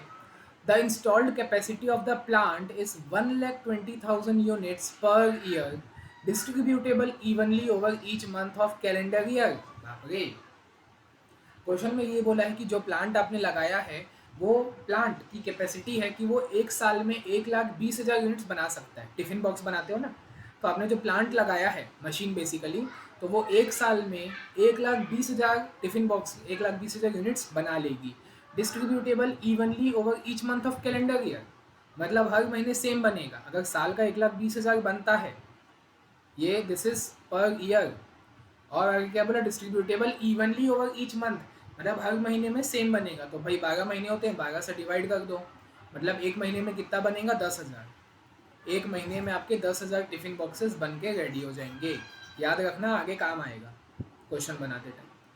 द कॉस्ट अकाउंटेंट मतलब आप लोग of the company has inform the following cost structure of the product which is as follows. आप लोगों ने ये सब बताया कि ये सब खर्चा लगा है, मटीरियल लगा 20 रुपये per unit, direct labour 12 per unit, direct expense 2 per unit, direct expense दे दिया पहली बार, वेरिएबल ओवरहेड 16 रुपये पर यूनिट, और फिक्स्ड ओवरहेड 3,00,000। तो 3,00,000 क्या है, पर एनम है, पूरे साल का है। बाकी सब था पर यूनिट, तो उसको आपको यूनिट से मल्टीप्लाई करना होगा, फिर आप दिखाओगे टोटल कॉस्ट शीट में, बट फिक्स्ड ओवरहेड टोटल ही दिया हुआ है, वो साल का है पर एनम। फिर बोलते हैं semi variable overhead. Semi variable क्या होता है, थोड़ा सा फिक्स थोड़ा सा वेरिएबल, मतलब कुछ परसेंट कैपेसिटी तक वो फिक्स्ड रहता है, जैसे ही अगर आप उससे ज़्यादा प्रोडक्शन करोगे तो वो और बढ़ जाएगा, है ना। तो देखो आगे क्या लिखा है, semi variable overhead are as follows. बोलते हैं 7,500 है पर मंथ, मतलब एक महीने का खर्चा है 7,500 अप टू 50% कैपेसिटी, मतलब अगर आप 50% कैपेसिटी तक बनाओगे महीने में तो आपका महीने का खर्चा 7,500 आएगा, पर एडिशनल खर्चा लग जाएगा 2,500 पर मंथ का अगर आप 25% से कैपेसिटी बढ़ाते हो, for every additional 25% capacity utilisation और पार्ट देयर। मतलब देखो ध्यान से देखना, अगर आप 10% कैपेसिटी पे काम करते हो खर्चा लगेगा 7,500, पर मंथ की बात कर रहा हूँ, यहाँ पे PM लिख देता हूँ, PM बोले तो पर मंथ की बात कर रहा हूँ, ठीक है। और 10% आपकी कैपेसिटी थी, अगर देखो टोटल कैपेसिटी तो 1,20,000 है, मान लो अगर आप उसका 10% बना गए हो, कैपेसिटी का 10% बना गए हो, तो 7,500 खर्चा आएगा पर मंथ। अगर 20% बनाए तो 7,500, अगर 30% बनाए तो भी 7,500। अरे ये तो फिक्स्ड है क्या? हाँ बेटा, यहाँ तक फिक्स्ड है, 50% तक फिक्स्ड है, क्योंकि क्वेश्चन में बोला है, देखो बोला है 7,500 per month up to 50% capacity, 50% तक वो 7,500 ही रहेगा। एंड एडिशनल देखो 75 तो लगेगा, एडिशनल 2,500 रुपये और लग जाएगा पर मंथ का for every 20 for additional 25% capacity. मतलब जैसे जैसे आपकी कैपेसिटी 25% बढ़ेगी तो खर्चा भी 2,500 से बढ़ जाएगा। तो देखो अगर मैंने अभी कहाँ तक पहुँच गया, चलो 50% तक पहुँच गए हो, अगर मैं अब अपनी कैपेसिटी 25% से बढ़ा देता हूँ तो मैं कहाँ पहुँचूंगा, 75% कैपेसिटी में पहुँच जाऊँगा। तो खर्चा भी 2,500 से बढ़ जाएगा, यानी टोटल खर्चा मेरे को 10,000 लगेगा। बेटा हमको तो टोटल देखना है ना, एडिशनल थोड़ी देखना है कि कॉस्ट शीट में क्या एडिशनल खर्चा दिखाते हो कितने से बढ़ गया, नहीं, टोटल दिखाते हो, ओवरऑल टोटल खर्चा कितना लगने वाला है। तो क्वेश्चन में बोला था देखो 50% तक फिक्स्ड है, 7,500 है, अप टू 50% 7,500 पर मंथ। पर जैसे ही आप एडिशनल कैपेसिटी और यूज़ करोगे, 25% और खर्चा, 25% और कैपेसिटी यूज़ करोगे तो 2,500 रुपये खर्चा ऐड हो जाएगा। जैसे चलो एक बार और मैं 25% बढ़ा देता हूँ तो कितना हो जाएगा, 100% हो जाएगा। मैक्सिमम तो 100 ही जा सकता है, 100% से ज़्यादा थोड़ी बना सकते हो, आपकी मैक्सिमम कैपेसिटी है। तो एक और बार 25% बढ़ गया, 75 में मैंने 25 और बढ़ा दिया खर्चा, कैपेसिटी 100, तो अब आपका खर्चा भी 2,500 से बढ़ जाएगा, यानी 12,500 हो जाएगा। और ध्यान रखना ये सब खर्चा पर मंथ है, तो जितने भी मंथ है 12 महीने होते हैं और क्या, तो उससे मल्टीप्लाई करना पड़ेगा। बाकी अगर क्वेश्चन में कुछ और बोलते हैं तो कुछ और देखेंगे, वैसे तो 12 महीने होते हैं। ठीक है, समझ आया ये वाला पॉइंट, बहुत इंटरेस्टिंग था। मतलब आगे भी आएंगे ऐसे क्वेश्चंस। सेमी वेरिएबल वाले, सेमी वेरिएबल क्या होता है, एक थोड़ी सी लिमिट तक फिक्स्ड होता है, उस लिमिट से अगर आप ऊपर जाओगे तो खर्चा भी फिर ऊपर जाने लगेगा। ठीक है, चलो आगे क्या बोलता है देखिए। आगे बोला the plant was operating eight, ये लो 50% कैपेसिटी, हम 50% कैपेसिटी मतलब खर्चा कितना लगेगा, 7,500 ही लगेगा। हम 50% कैपेसिटी पे ही काम कर रहे थे during the first 7 months of calendar year 2022, सिर्फ पहले के 7 महीने, यानी जनवरी से लेकर जुलाई तक, 7 महीना वही होता है ना, जनवरी से चालू होकर जुलाई तक 7 महीने हमने क्या किया, हर महीने 50% कैपेसिटी का ही प्रोडक्शन किया। पर कॉमा के आगे क्या बोलता है, हमने 100% भी बनाया at 100% capacity in the remaining months of the year. Remaining months कितना होता है, 5 मंथ्स, भाई टोटल 12 महीना होता है, ये सब बच्चों की बातें हैं, टोटल 12 महीना होता है। पहले के 7 महीने आपने क्या किया, 50% कैपेसिटी पे काम किया, और जो रिमेनिंग मंथ्स है, रिमेनिंग मतलब कितना, 5 महीना, वहाँ पे आपने अपना 100% कैपेसिटी का प्रोडक्शन किया। ठीक है, मतलब कॉस्ट शीट के बेटा 2 कॉलम बनेंगे, सबसे मेन बात। ये देखो यहाँ पे बोला भी है, ये लो, पहले के जो 7 महीने हैं उसका अलग कॉलम बनेगा, और जो रिमेनिंग 5 मंथ्स है उनका अलग बनेगा। बोला भी देखो 1 जनवरी से 31 जुलाई 7 महीना होता है, तो उसका अलग बनेगा। एक फिर जुलाई खत्म हो गया, जुलाई के बाद अगस्त आता है, तो अगस्त, सितंबर, अक्टूबर, नवंबर, दिसंबर 5 महीने का अलग बनेगा, कॉलम बना देंगे। ऐसा नहीं अलग अलग कॉस्ट शीट नहीं बनाएंगे, टाइम वेस्ट होगा, कॉस्ट शीट एक ही बनेगी, कॉलम 2 बना देंगे, अमाउंट का कॉलम 2 हो जाएगा, 7 महीने का अलग, 5 महीने का अलग। हाँ अभी क्वेश्चन और देखो, बोलता है selling price for the period from 1 January to 31 July was fixed at 69 per unit. मतलब इन 7 महीनों का आपको सेलिंग प्राइस बता दिया है। सेलिंग प्राइस का मतलब मैंने आपको बताया था 1 यूनिट का सेल वैल्यू, 1 यूनिट का बोला भी है ना, 69 पर यूनिट, तो this is ₹69 per unit. 1 unit को आप 69 में बेचोगे सिर्फ पहले के 7 महीने में। तो सर बाकी के 5 महीने में कितने में बेचेंगे, वो आपको फाइंड आउट करना है। पूरा क्वेश्चन पढ़ो। तो बोलता है the firm has been monitoring the profitability and revising the selling price to meet its annual profit target of 8 lakh. Question में ये बोला है कि हमारे साल भर का प्रॉफिट कमाने का टारगेट है 8 लाख रुपये साल भर का, मतलब पूरे साल का मिला के आपको 8 लाख का प्रॉफिट कैसे भी कमाना है, जिसमें से पहले का 7 महीना बीत चुका है, ध्यान से सुनना, जिसमें से पहले के 7 महीने बीत चुके हैं, जहाँ पे आपने अपना माल बेचा था 69 पर यूनिट में, तो उसमें जो प्रॉफिट हुआ होगा ठीक है। अब बाकी का और कितना प्रॉफिट कमाना है उसको मैं 8 लाख से माइनस करके निकालूंगा। जस्ट फॉर एग्जांपल मान लो अभी तो मैंने क्वेश्चन चालू नहीं किया तो मुझे आंसर पता नहीं है। जस्ट फॉर एग्जांपल मान लो कि जो पहले के 7 महीने थे वहाँ पे अपना सेलिंग प्राइस कितना था 69 पर यूनिट, तो मान के चलो वहाँ पे टोटल प्रॉफिट हुआ है 5 लाख का। तो बाकी के 5 महीने में जो बचे हुए वहाँ पे कितना प्रॉफिट होना चाहिए 3 लाख का, क्योंकि बताया ना एनुअल प्रॉफिट टारगेट आपका 8 लाख है। तो अगर पहले 7 महीने में 5 लाख का प्रॉफिट हो चुका है तो बाकी के जो बचे हुए 5 महीने उसमें आपका 3 लाख का प्रॉफिट और होना बाकी है, बचा है। तो उन 3 लाख का प्रॉफिट कमाने के लिए मेरे को सेलिंग प्राइस कितना रखना चाहिए वही आपको निकालना है। देखो बोलता है you are required to suggest the selling price per unit from the period 1 August to 31 December. यहाँ का सेलिंग प्राइस आपको निकाल के देना है, मेन क्वेश्चन ये बोला है, और कॉस्ट बना के दिखाना है। समझ आ गया? अगर नहीं समझ आया चलो क्वेश्चन में आते हैं, समझ आ जाएगा। ठीक है, टेंशन मत लो, अभी बनाऊंगा ना। अभी तो सिर्फ क्वेश्चन को पढ़े कि भाई क्वेश्चन में एक्चुअल में दिया क्या क्या है, क्वेश्चन को समझना है। ऐसे जो स्टार्टिंग के 15 मिनट होते हैं रीडिंग टाइम में आपको यही करना है। ये अभी रीडिंग टाइम था, राइटिंग टाइम अब चालू होता है। जो आप लोग बोलते हो ना सर 1.5-2 घंटे में सिर्फ 3 क्वेश्चन करवाते हो हम लोग, एग्जाम में ऐसे करेंगे तो होएगा ही नहीं। अरे मैं कितना समझा समझा के एक एक वर्ड पढ़ा के करता हूँ। और आप ये काम कब करोगे, स्टार्टिंग का जो 15 मिनट होगा रीडिंग टाइम उसमें कर लोगे। बाकी का 3 घंटा आपको सिर्फ लिखते जाना है, लिखते जाना है। भाई 2.5 घंटे में पेपर ख़त्म हो सकता है।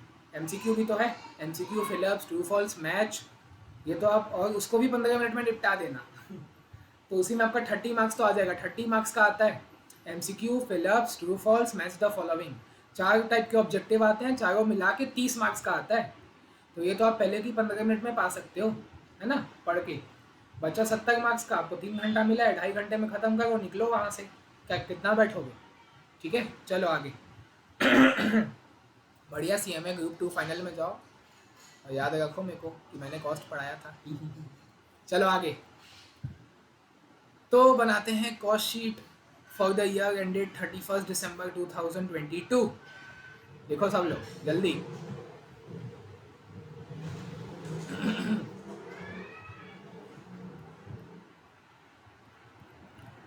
कॉस्ट शीट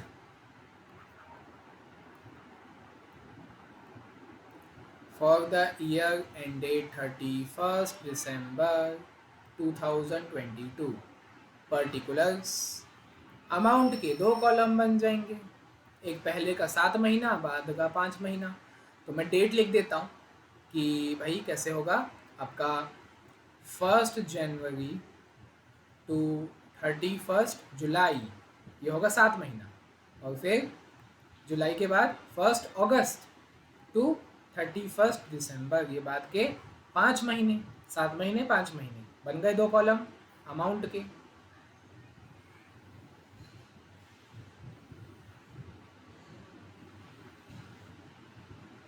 ठीक है, बेसिकली हम यहाँ पे अमाउंट दिखाएंगे तो उसका भी साइन लगा देता हूँ। चलो, सबसे पहला खर्चा। अच्छा, उससे पहले आप क्या करो, यहाँ पे यूनिट्स बता दो। मतलब चलो आपने ये ऐसे एक लाइन खींच दो, हॉरिजॉन्टल लाइन, ठीक है, और उसी के नीचे बता दो कि यूनिट्स कितना प्रोड्यूस किए हो, पहले के 7 महीने में कितना प्रोड्यूस किया हो, बाद के 5 महीने में कितना प्रोड्यूस किया हो, वो निकाल लेते हैं। तो देखो आपका यूनिट्स प्रोडक्शन का कैपेसिटी कितना था, वही 1,20,000 जो कि है distributable evenly over each month. मतलब 7 महीने के लिए 7/12, 5 महीने के लिए 5/12। भाई 1,20,000 जो यूनिट्स का प्रोडक्शन है वो पूरे साल का है, जो कि क्वेश्चन में बोला है evenly distributable through out the year, मतलब हर महीने आपने सेम बनाया है। तो 7 महीने में 7/12 और 5 महीने में 5/12। पता है ना, ये सब नॉर्मल, साल के 12 महीने होते हैं तो 12 से डिवाइड करना है, और जितने का भी निकालना है उसका मल्टीप्लाई। 7 महीने का है तो इंटू 7, 5 महीने का है तो इंटू 5। पर इतना काफ़ी नहीं है, इतना काफ़ी नहीं है। लास्ट वाली लाइन पढ़े थे, क्या था, क्या बोला था? The plant was operating at 50% capacity during the first 7 months into 50%। भाई पूरा नहीं बनाए थे, आधा बनाए थे।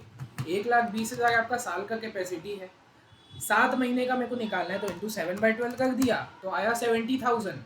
1,20,000 अगर 12 महीने का है तो 7 महीने का 70,000, गुड। बट आपने 70,000 बनाया ही नहीं पूरा, वो आपकी कैपेसिटी थी। कैपेसिटी मतलब टोटल क्षमता थी कि बना सकते थे 70,000, बट आपने कितना बनाया उसका 50%, 35,000। आपने सिर्फ 35,000 यूनिट्स बनाए हैं 7 महीनों में, ठीक है। और जो बचे हुए 5 महीने उसमें 100% था। आगे बोले ना, at 100% capacity in the remaining months of the year, remaining जो 5 महीने थे, 5 महीने का मैंने निकाल लिया, 50,000 आएगा इसका आंसर। तो उसका आपने पूरा बनाया 100%, यानी 50,000 ही बनाया यूनिट्स, ठीक है। ये इंपॉर्टेंट था भाई, खर्चे इसी के हिसाब से होंगे ना। तो इसमें भी एक हॉरिजॉन्टल लाइन बना देता हूँ, क्योंकि कॉस्ट शीट तो अब चालू होगी। ये कॉस्ट शीट का पार्ट, ये कोई कॉस्ट थोड़ी है, ये तो यूनिट्स आपने बता दिया कि कितना प्रोड्यूस हुआ है। खर्चा अब चालू होता है, कॉस्ट शीट अब चालू होती है। डायरेक्ट मटेरियल कंज्यूम्ड,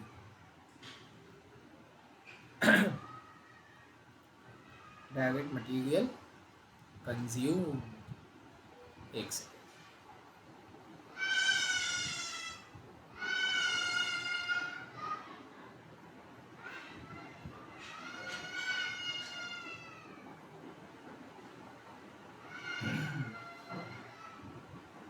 पड़ोसी के बच्चे ना, चलो डायरेक्ट मटेरियल कंज्यूम हमको दिखाना है।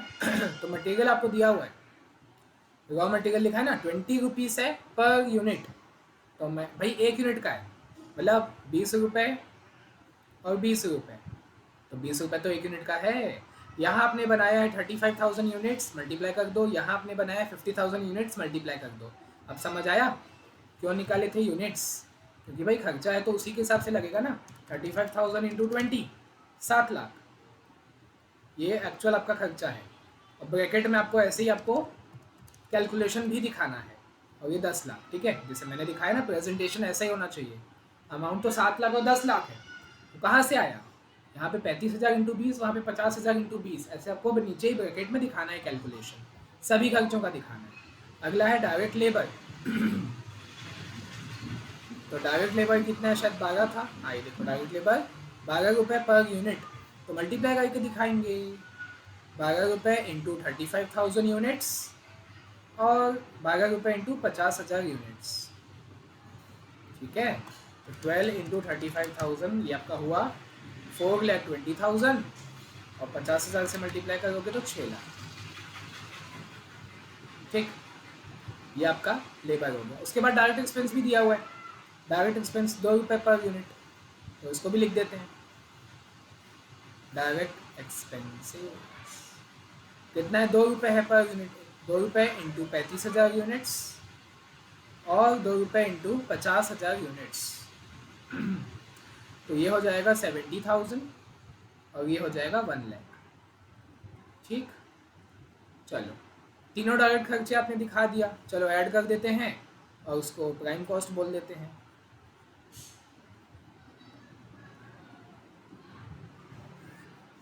चलो ये वाला कॉलम 7 लाख प्लस 4,20,000 प्लस 70,000, तो आया 11,90,000।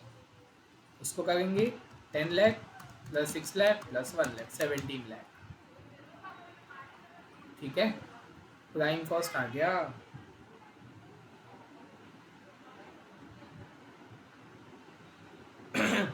इसके बाद आप क्या करोगे, फैक्ट्री ओवरहेड को जोड़ोगे, ठीक है। अब फैक्ट्री ओवरहेड कहाँ है, ये तीनों फैक्ट्री ओवरहेड है भाई, आपको बताया नहीं ना फैक्ट्री का है कि ऑफिस का है कि सेलिंग का है। बस बोल दिया कि वेरिएबल ओवरहेड, फिक्स्ड ओवरहेड और सेमी वेरिएबल ओवरहेड, तीन ओवरहेड आपको दिया हुआ है। तीनों आप क्या करो, फैक्ट्री के अंदर दिखा के ख़त्म करो बात को। तो वेरिएबल ओवरहेड है 16 रुपये पर यूनिट, तो वैसे ही दिखा दूंगा, यहाँ पे लिखूंगा variable overhead which is 16 rupees per unit, तो इंटू 35,000 यूनिट्स, और अगेन 16 रुपीज़ है इंटू 50,000 यूनिट्स, ठीक है। चलो 16 इंटू 35,000, ये आपका आया 5,60,000, और अगर मैं इसको 50,000 से करूँ मल्टीप्लाई तो 8 लाख। ये हो गया आपका वेरिएबल ओवरहेड, ठीक। फिर आता है फिक्स्ड ओवरहेड। क्वेश्चन में जैसे दिया हुआ है, सबसे बड़ी दिक्कत फिक्स्ड ओवरहेड तो पूरे साल का है 3 लाख रुपए दिस पर एनम, कैसे करें? ऐसा नहीं कर सकते बेटा कि यहाँ भी 3 लाख, यहाँ भी 3 लाख, या फिर आधा आधा। बच्चों का दिमाग क्या क्या नहीं चलता। सर आधा यहाँ दिखा दो, आधा यहाँ दिखा दो, 1.5 1.5 लाख, दोनों गलत है, दोनों के दोनों गलत है। भाई आपको जब मालूम है 3 लाख का जो खर्चा है वो पूरे साल का है, और हम जो कॉलम बना रहे हैं वो 7 महीना और 5 महीने का बना रहे हैं, तो बांट दो ना भाई उसके रेशियो। मतलब 7 महीने का 7/12, 5 महीने का 5/12। ये देखो ऐसे 3 लाख का जो खर्चा है वो पूरे साल का है, 7 महीने का कैसे निकालोगे? इंटू 7/12। 3 लाख जो खर्चा है वो पूरे साल का है, 5 महीने का कैसे निकालोगे? इंटू 5/12। सिंपल सी तो बात है, उसमें घबराते हो। 1,75,000 यूनिट्स, सॉरी अमाउंट है 1,75,000, और यहाँ पे 1,25,000।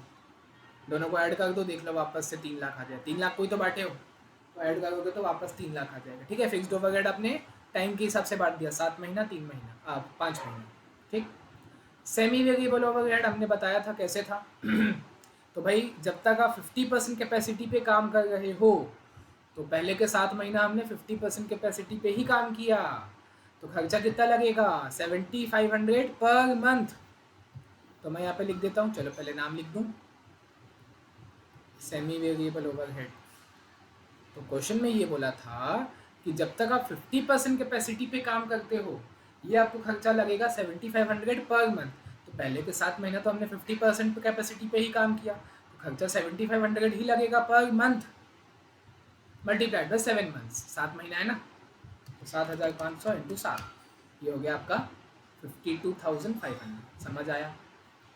सिमिलरली अगर मैं बाकी के 5 महीने का निकालूं, तो बाकी के 5 महीने सबसे पहले तो आपने क्या किया है? 100% कैपेसिटी पे काम किया है, और क्वेश्चन में बोला था कि जैसे जैसे 25% कैपेसिटी बढ़ेगी, 2500 का खर्चा भी पर मंथ का बढ़ जाएगा। तो अगर आप 50% कैपेसिटी पे थे तो 7,500। अब चलो 25-25, डायरेक्ट 100 नहीं कूद सकते ना, डायरेक्ट 100 मत कूदो, 25-25 करके जंप मारो। तो मैंने पहला 25 का जंप मारा, तो 75% कैपेसिटी पे का आ गया, तो खर्चा भी 2500 बढ़ जाएगा, यानी यहाँ पे 10,000 हो जाएगा। अब एक और 25% जंप मारोगे, क्योंकि 100 पे काम किया ना, तो 25 का जंप मारोगे तब 100% पे आओगे, तो एक और बार 2500 का खर्चा बढ़ जाएगा, यानी 12,500 हो जाएगा। यानी आपका खर्चा है 12,500 पर मंथ, ये मत भूल जाना। जो बाकी के 5 महीने आपने 100% पे काम किया है, तो 100% काम करने पे खर्चा कितना लगेगा? 12,500 लगेगा, पर मंथ का लगेगा, तो इंटू 5 मंथ्स 62,500। समझ आ रहा है कैसे करना है हर चीज़?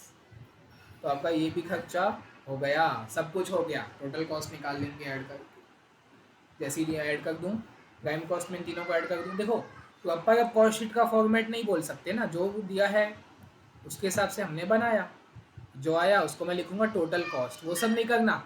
Factory cost, cost of production, cost of good sold, cost of sale, कोई मतलब नहीं, वैसा कुछ हमको दिया ही नहीं है ना, सीधा ऐड करो टोटल कॉस्ट, बात खत्म।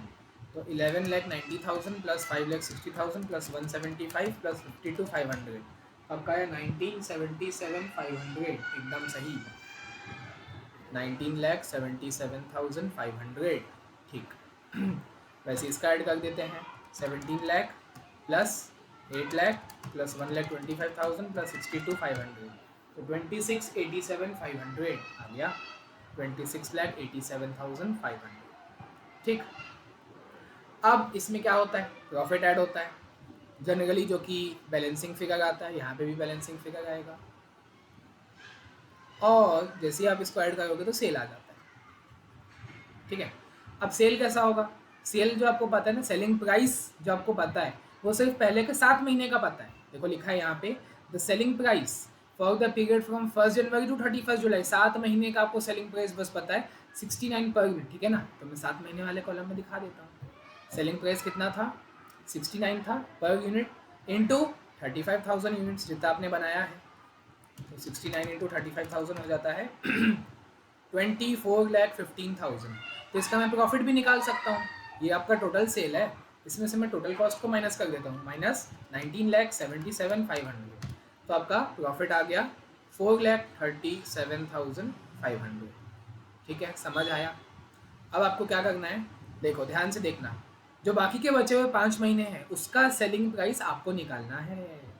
यूनिट्स आपको पता है 50,000 यूनिट्स है, आपको पता है, बट सेलिंग प्राइस नहीं पता ना, तो सेल भी नहीं आ सकता, सेल नहीं आ सकता तो प्रॉफिट भी नहीं आ सकता। अरे प्रॉफिट आ सकता है, बताओ कहाँ से? समझे मैंने क्वेश्चन क्या पूछा? आपको सेलिंग प्राइस नहीं पता, यूनिट्स पता है, आपने इस महीने क्या किया है, 5 महीने में 50,000 यूनिट्स आपने बेचा है, कितने में बेचा है वो नहीं पता, वही तो आपको निकालना है। एक यूनिट को आपने कितने में बेचा, सेलिंग प्राइस अब आपको नहीं पता है, वही आपको निकाल के बताना है। तो अगर सेलिंग प्राइस नहीं पता है तो टोटल सेल भी नहीं पता चलेगा, टोटल सेल नहीं पता है तो कॉस्ट से माइनस कैसे करोगे, प्रॉफिट कैसे बताओगे? प्रॉफिट हम बता सकते हैं, पहले मैं बता देता हूँ कितना है, कैसे आया आप लोग बताओ। प्रॉफिट आएगा 3,62,500। अभी आया कहाँ से है, जहान से, आप लोग बताओ।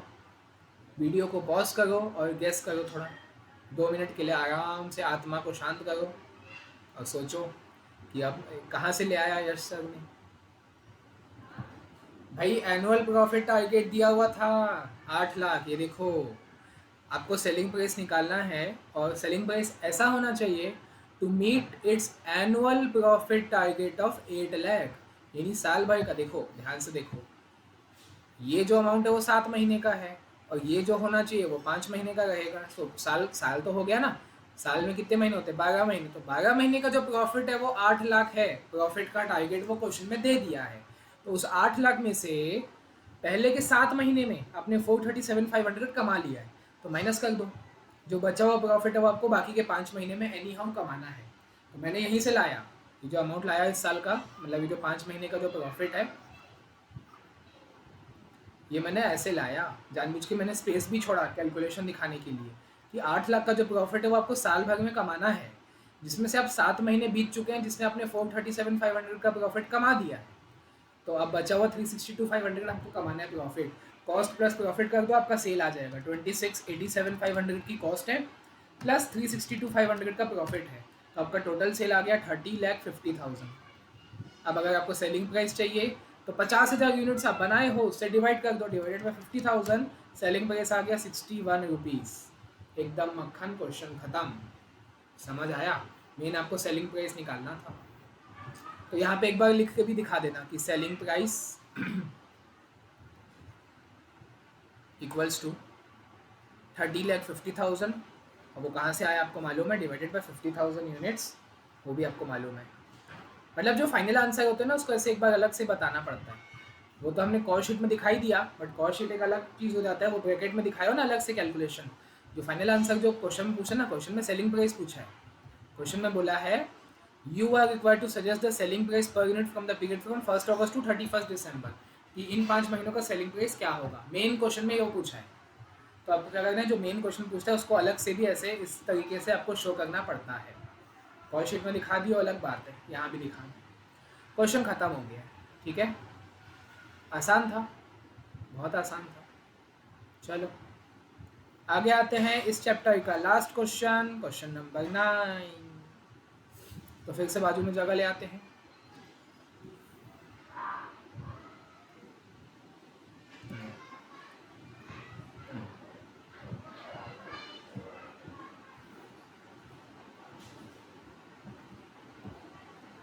चलो ये काम आ जाएगा मेरे, पहले से लिखा हुआ है ना, इसको नीचे ले आते हैं। ये लो, और एक चीज़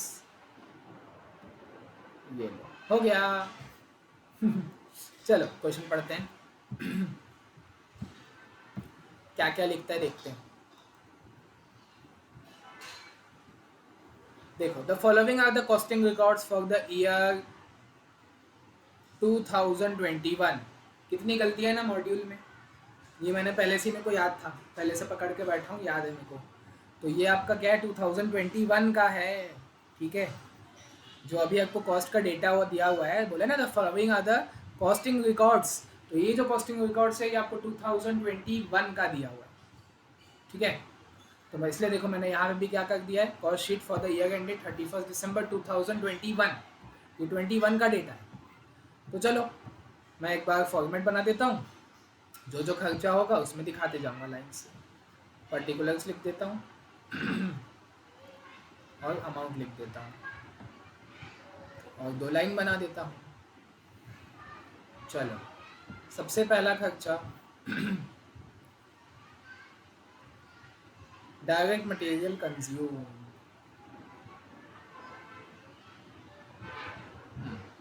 देखो कितना है यहाँ पे बता दिया है।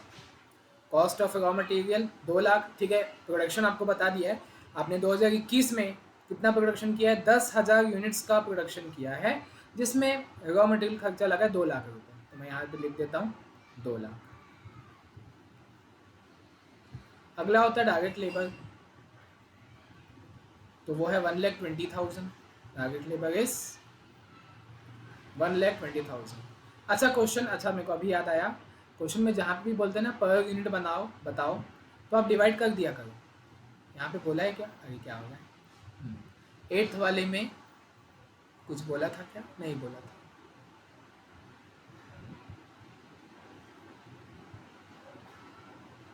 हाँ ये तो है ना, ये देखो क्वेश्चन में क्या बोला है कि prepare a cost sheet. Cost sheet तो हमने बना लिया, clearly showing the total and per unit cost and profit, also profit. मतलब आपको पर यूनिट भी बताना है तो ऐसे अलग से बता देना। जैसे हाँ मैं यहाँ पे लिख देता हूँ कॉस्ट पर यूनिट, ब्रैकेट में लिख देना फ्रॉम 1 जनवरी टू 31 जुलाई, है ना। क्या बताना है, कॉस्ट पर यूनिट बताना है। तो जो भी आपका टोटल कॉस्ट था, अमाउंट मेरे को याद नहीं है, आप लोग देखना, जो भी टोटल कॉस्ट था उसको डिवाइड कर देना 35,000 से, आपका आंसर आ जाएगा। कॉस्ट बतानी है पर यूनिट। सिमिलरली आपको बाकी के 5 महीने का भी बताना है, कॉस्ट पर यूनिट आपको बताना है बाकी के 5 महीने, यानी 1 अगस्त टू 31 दिसंबर। तो उसका जो भी टोटल कॉस्ट लगा होगा, उस 5 महीने का जो भी टोटल कॉस्ट यानी कि कॉस्ट ऑफ सेल जो भी बोलो वो है, उसको आप डिवाइड कर देना 50,000 यूनिट से। यूनिट्स में को याद है 50,000 था, तो आपका कॉस्ट पर यूनिट आ जाएगा। ये छोटे मोटे ऐसे क्वेश्चन पूछते हैं ना, आप देख लेना, ठीक है। ये मत बोलना यार सर ने नहीं करवाया, छोटी मोटी बातें हैं, पर यूनिट निकालना है। टोटल खर्चा है, डिवाइड कर दो यूनिट से, आ गया पर यूनिट, ठीक है। चलो इसमें टाइम वेस्ट नहीं करते, आगे आते हैं। जैसे इस क्वेश्चन में भी बोला है तो प्रिपेयर कॉस्ट स्टेटमेंट, तो वो तो बन जाएगा, कॉस्ट शीट बनाना है ना। शोइंग द टोटल प्रॉफिट, तो प्रॉफिट टोटल दिख जाएगा, and selling price per unit बता देंगे, क्या दिक्कत की बात है। डिवाइड कर देना सेल को, सेलिंग प्राइस बोला है ना, तो टोटल सेल जो भी होगा उसको यूनिट से डिवाइड कर देना, सेलिंग प्राइस पर यूनिट आ गया। क्या बच्चों का बात है। चलो डायरेक्ट लेबर हो गया, डायरेक्ट एक्सपेंस नहीं दिया है तो इसी को ऐड कर दूंगा, प्राइम कॉस्ट बोल दूंगा 3,20,000। ये आपका पहला हेड आ गया, प्राइम कॉस्ट, ठीक। इसके आगे मैं जोड़ूंगा फैक्ट्री ओवरहेड। बोर नहीं लग रहा थोड़ा सा, फैक्ट्री ओवरहेड है 80,000, दिखा दो 80,000। WIP वगैरह नहीं दिया हुआ है, 4 लाख का फैक्ट्री कॉस्ट आ गया। Second head factory cost 4 lakh. इसके आगे आप जोड़ोगे, ये दिया हुआ है, हाँ दिया हुआ है, ऑफिस ओवरहेड। ऑफिस ओवरहेड जो कि दिया हुआ है 40,000, ऐड कर दो cost of production 4,40,000, cost of production, ठीक। इसके आगे ओपनिंग क्लोजिंग फिनिश गुड्स भी नहीं दिया हुआ है, तो मैं एक लाइन छोड़ के सीधा चौथा पॉइंट लिख देता हूँ, cost of goods sold. Opening closing stock नहीं दिया हुआ है फिनिश गुड्स का, तो कॉस्ट ऑफ गुड्स सोल्ड वही हो जाएगा 4,40,000। लाइन भी खींच दूंगा, इसको हाईलाइट भी कर दूंगा। इसके आगे आप जोड़ दोगे सेलिंग एक्सपेंसेस जो कि दिया हुआ है, हाँ कितना सेलिंग एक्सपेंस 10,000, ठीक है, सब क्वेश्चन में दिया हुआ है। तो ये आ गया आपका फाइनल टोटल कॉस्ट, जिसको हम कॉस्ट ऑफ सेल बोलते हैं, 4,50,000 कॉस्ट ऑफ सेल। इसमें आपको क्या करना है, प्रॉफिट जोड़ना है और आपका सेल आ जाएगा। चलो प्रॉफिट कितना है, प्रॉफिट बोलता है rate of profit is 25% on selling price, मतलब सेल, जितना भी सेल होगा ना, सेल का 25% आप प्रॉफिट कमाओगे। सर सेल तो पता नहीं होता, तभी पता चलेगा जब प्रॉफिट ऐड करोगे। 100 बार सिखाया हूँ कि सेल को 100 मान लो, ही 100 बार सिखाया हूँ कि सेल को 100 मान लो। जब भी ऐसे दुविधा में फंस जाते हो कि अरे प्रॉफिट तो निकालना है, कितनी बार बताया हूँ पहले, प्रॉफिट निकालना है 20%, 25% था ना, एक सेकेंड, हाँ प्रॉफिट कितना बोला था 25% ऑन सेल, तो सेल तो हमें पता नहीं है कैसे करें, तो जो चीज़ हमको नहीं पता होता है उसको हम अज्यूम कर लेते हैं 100। अब बैक कैलकुलेशन से प्रॉफिट आ गया 25% ऑफ 100 यानी कि 25, तो कॉस्ट कितना होगा 75, याद है ना ये वाला कॉन्सेप्ट, जो कॉस्ट है वो 75 के बराबर है, कॉस्ट को कॉस्ट से डिवाइड करना है यानी 4,50,000 डिवाइडेड बाई 75, और आपको जो भी निकालना है उससे इंटू कर दो, सेल निकालना है तो 100 से इंटू कर दो, 6 लाख आ गया।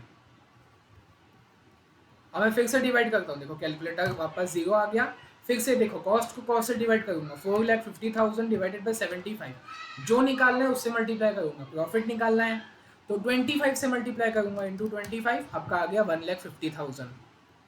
चेक करना है तो चेक कर लो सही है कि गलत, वैसे ही आपको मन में करना है। अब चेक कर लो सही है कि गलत, कैसे सर 4,50,000 प्लस 1,50,000 कितना होता है 6 लाख होता है, मतलब टैली हो गया, और 6 लाख का 25% कितना होता है 1,50,000 होता है, मतलब सही है। ऊपर से नीचे से कहीं से भी चेक कर लो आपका सही आता है, मतलब कॉस्ट प्लस प्रॉफिट सेल आता है, और क्वेश्चन में बोला था प्रॉफिट कितना होगा 25% ऑफ सेल, तो सेल 6 लाख है उसका 25% निकाल के देख लो 1,50,000 आएगा, मतलब सही है। तो ये आपका 2021 की कॉस्ट शीट बन के तैयार हो गई, तो हमको करना क्या है 2022 का भी बनाना है। आगे अभी क्वेश्चन खत्म कहाँ हुआ, आगे देखो आगे क्या बोलता है, यहाँ से आपका 2021 खत्म, यहाँ से 2022 चालू। The manufacturer decided to produce 15,000 units in 2022।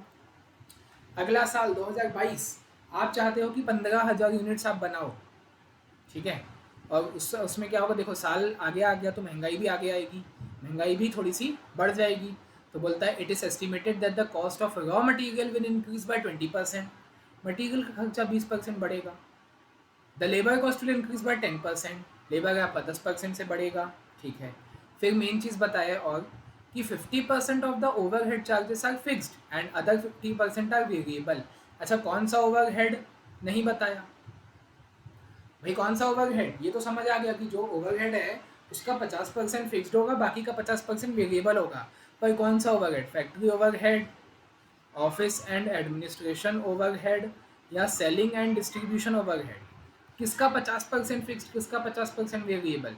तो देखो ध्यान से मैं आपको सामने से जवाब दे देगा हूँ, फैक्ट्री ओवरहेड का 50% फिक्स्ड है, 50% वेरिएबल है। ऑफिस एंड एडमिनिस्ट्रेशन का भी 50% फिक्स्ड है, 50% वेरिएबल है।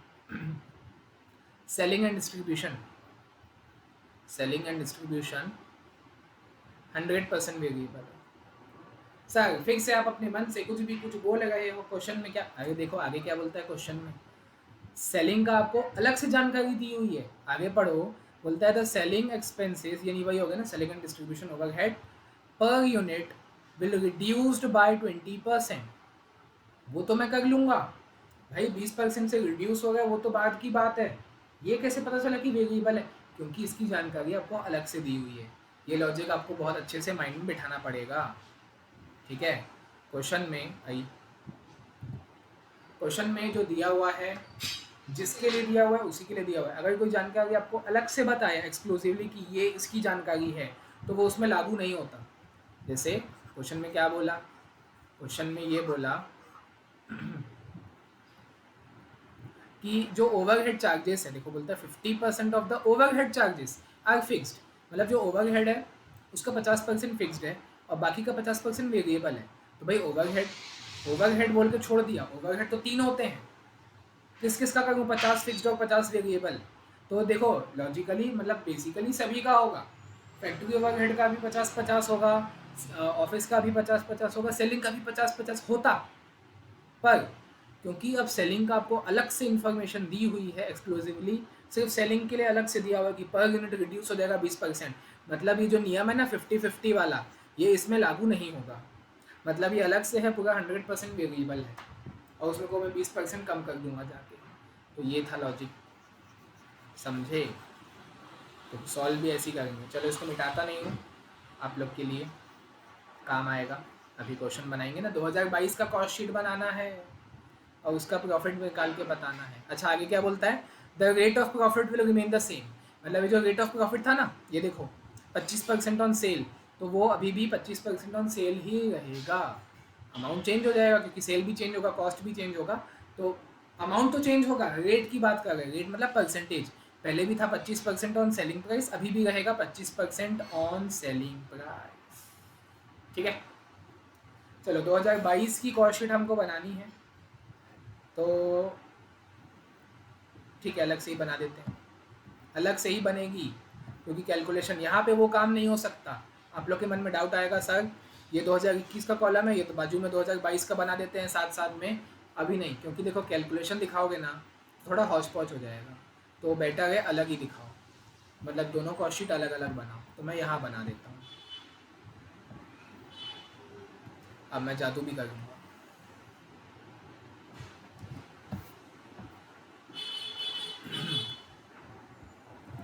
जादू, बस ये 2022 हो जाएगा। हाँ हाँ हो गया, लाइन खींच देते हैं।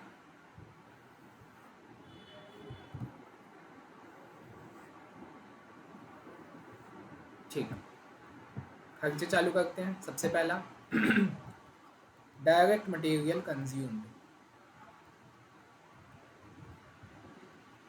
अब देखो 20% बढ़ा है, क्वेश्चन में बोला है कि it is estimated that cost of raw material will increase by 20%। पहले कितना था मटेरियल खर्चा, 2 लाख। पहले खर्चा था मटेरियल कितना, ये देखो पिछले साल 2 लाख का था, तो मैं यहाँ पे कर दूँ कि 2 लाख था पहले, 20% से बढ़ गया, बस मतलब ये आपका 2,40,000 हो गया। क्या 2,40,000 फाइनल आंसर है? नहीं, आपका आउटपुट भी बढ़ा है। आउटपुट आउटपुट जो प्रोडक्शन आपने किया यूनिट्स, पिछले साल आपने 10,000 बनाया था, ये देखो पिछले साल आपका प्रोडक्शन था 10,000 यूनिट्स, और इस बार प्रोडक्शन है ये देखो प्रोड्यूस है 15,000 यूनिट्स। तो ये जो खर्चा है ना, देखना ध्यान से कैसे करने वाला हूँ। ये जो खर्चा है 2 लाख प्लस 20% तो कर दिया, 20% क्यों किया, क्योंकि महंगाई बढ़ गई, ठीक है। बट ये जो 2 लाख का खर्चा है वो एक्चुअल में था कितने का, वो था 10,000 यूनिट्स का। चलो ज़्यादा बड़ा नहीं बनाते, ये जो खर्चा था पिछले साल का, 2 लाख पिछले साल का है ना, तो ये जो खर्चा था ये तो 10,000 यूनिट्स का था। तो अब 10,000 यूनिट से डिवाइड कर दो तो 1 यूनिट का आ जाएगा, 1 यूनिट का आ जाएगा। मल्टीप्लाई कर दो 15,000 यूनिट्स, क्योंकि इस साल आप 15,000 यूनिट्स बनाए हो, तो आपको उसका जानना है, ठीक है।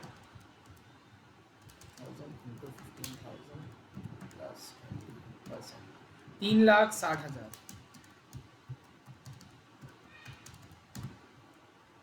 डायरेक्ट मटेरियल कंज्यूम आपका आया 3,60,000। समझ आया कैसे करना है? सारे वेरिएबल खर्चे ऐसे होंगे, वेरिएबल फिक्स्ड वाले नहीं, सारे वेरिएबल खर्चे। जैसे अगला आता है डायरेक्ट लेबर, तो डायरेक्ट लेबर भी वेरिएबल होता है। जितना ज़्यादा प्रोडक्शन करोगे उतना ज़्यादा वेरिएबल, उतना ज़्यादा लेबर लगेगा। कम प्रोडक्शन होगा तो कम लेबर लगेगा। अब पिछली बार लेबर लगा कितना था, ये देखो पिछली बार लेबर लगा था 1,20,000। ठीक है, मैं यहाँ लिख देता हूँ सबसे पहले तो 1,20,000 ये पिछले साल का खर्चा है। और इस साल ये खर्चा बढ़ेगा 10% से, क्वेश्चन में बोला है, यहाँ पे बोला है, ये देखो ध्यान से लिखा है, the labour cost will increase by 10%।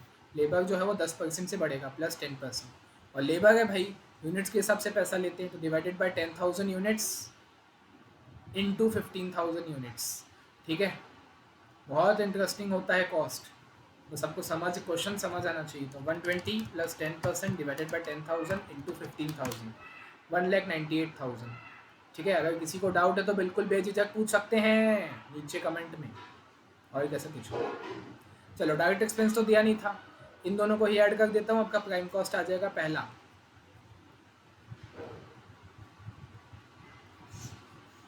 चलो 198 प्लस 360 आ गया 558। ठीक है, इसमें आप जोड़ोगे फैक्ट्री ओवरहेड। अब फैक्ट्री ओवरहेड में मज़ा है, क्या मज़ा है देखो ध्यान से। फैक्ट्री ओवरहेड पिछले साल कितना था, 80,000। ये देखो पिछले साल 80,000 था। अब हमको ये बता दिया है ना मेन, ये वाला लॉजिक, कि आपका जो 50% ओवरहेड चार्जेस है वो फिक्स्ड है, तो वो उतने का उतना ही रहेगा, उसमें आप चेंज नहीं करोगे। और जो बाकी का 50% है वो वेरिएबल है, तो वो बढ़ जाएगा क्योंकि प्रोडक्शन बढ़ गया, तो वो भी बढ़ जाएगा। तो देखो कैसे करूँगा, फिक्स्ड और वेरिएबल, तो देखो फिक्स्ड कितना होगा 80,000 का 50%, तो सर वेरिएबल कितना होगा 80,000 का बचा हुआ 50%, यानी दोनों जगह 40-40 हो गया, ब्रैकेट क्लोज ब्रैकेट क्लोज। जो फिक्स्ड ओवरहेड है वो उतने का उतना ही रहेगा, मतलब पिछले साल 40,000 था, 50% मतलब पहले भी 50-50 ही था, अभी भी 50-50 है, 80,000 का 50% होता है 40,000, मैं यहाँ पे लिख दिया। पर वेरिएबल नहीं लिखूंगा, वेरिएबल जो 80,000 था उसका 50% देखो 40 ही होता है, बट यहाँ पे 40 नहीं लिखूंगा भाई, वेरिएबल ओवरहेड है, divided by 10,000 units into 15,000 units. भाई वेरिएबल का मतलब क्या होता है कि जैसे जैसे आपका प्रोडक्शन बढ़ेगा खर्चा भी बढ़ेगा, तो खर्चा वो 10,000 का था तो उसके हिसाब से था 40,000 का, 15,000 का कितना हो जाएगा 40,000 था डिवाइडेड बाय 10,000 इंटू 15,000, ये हो गया आपका 60,000, तो आप 60 दिखाओगे। समझ आ गया कैसे करना है। चलो WIP तो है नहीं आपका, ये 1 लाख हो गया, यानी 6,58,000 हो जाएगा आपका फैक्ट्री कॉस्ट।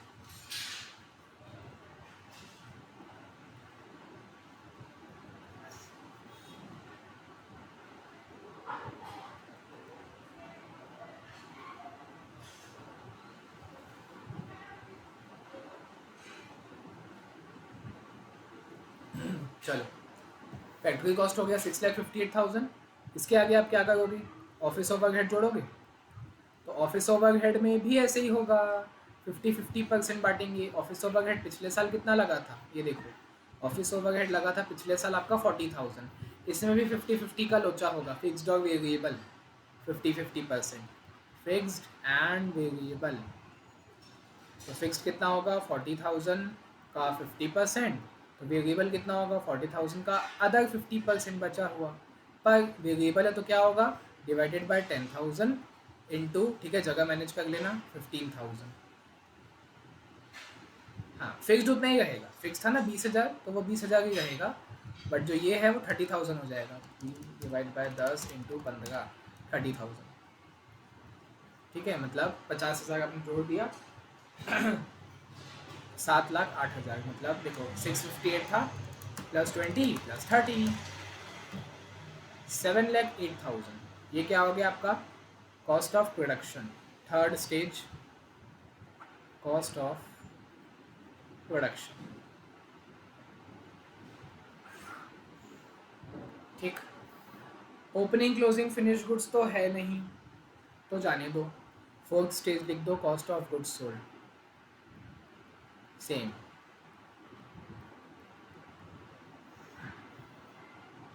7,08,000। इसमें आप जोड़ोगे सेलिंग एक्सपेंस, इसमें 50-50 नहीं होगा, इसमें 50-50 नहीं होगा सीधा, क्योंकि इसमें अलग से इंफॉर्मेशन दिया हुआ है कि जो आपका सेलिंग एक्सपेंस है वो पर यूनिट रिड्यूस हो जाएगा 20% से। तो भाई सेलिंग एक्सपेंस पहले कितना लगा था 10,000 लगा था,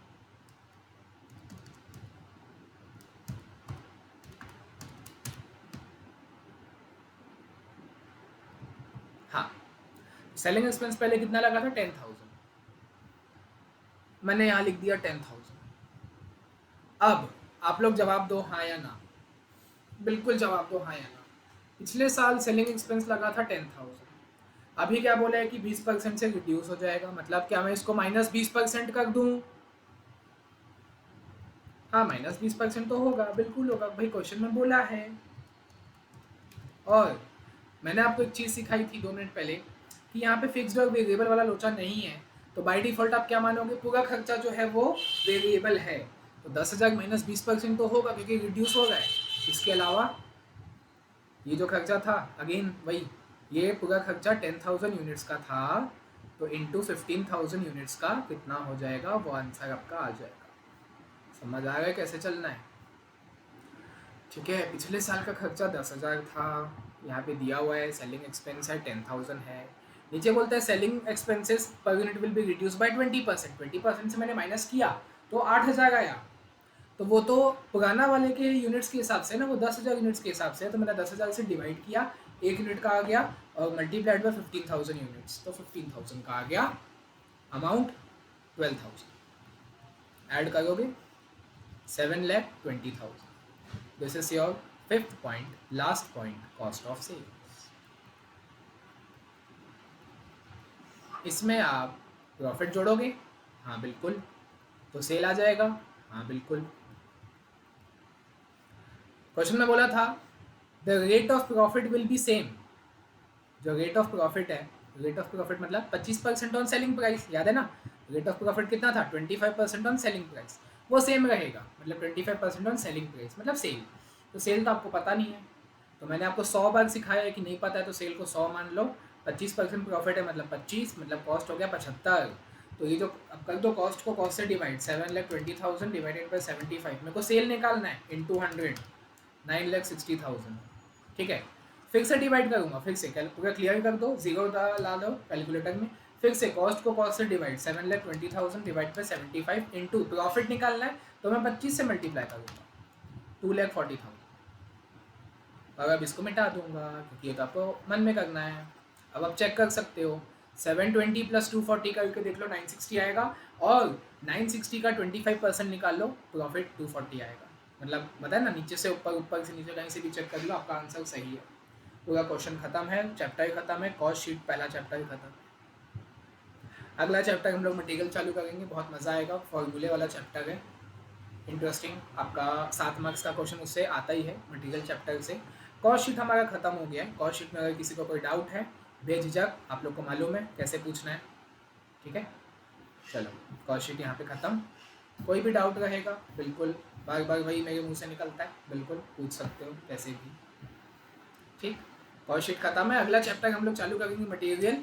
और कोई अगर पूछेगा सर MCQ उसका वो करवाओ क्या, चैप्टर के पीछे में MCQ ट्रू फॉल्स फिलअप्स दिया हुआ है, लास्ट में करेंगे। जब पूरे 14-15 चैप्टर सब हो जाएगा ना क्वेश्चन बना के, लास्ट में सारे जितने भी ऑब्जेक्टिव है, MCQ, fill ups, true false, match the following, सारे ऑब्जेक्टिव पूरे चैप्टर के एक साथ एक वीडियो में एंड में करेंगे, ठीक है। तो चलो अभी आप कॉस्ट शीट कंप्लीट कर लो, नेक्स्ट वीडियो आएगा अगले चैप्टर का मटीरियल, ठीक है। Thank you.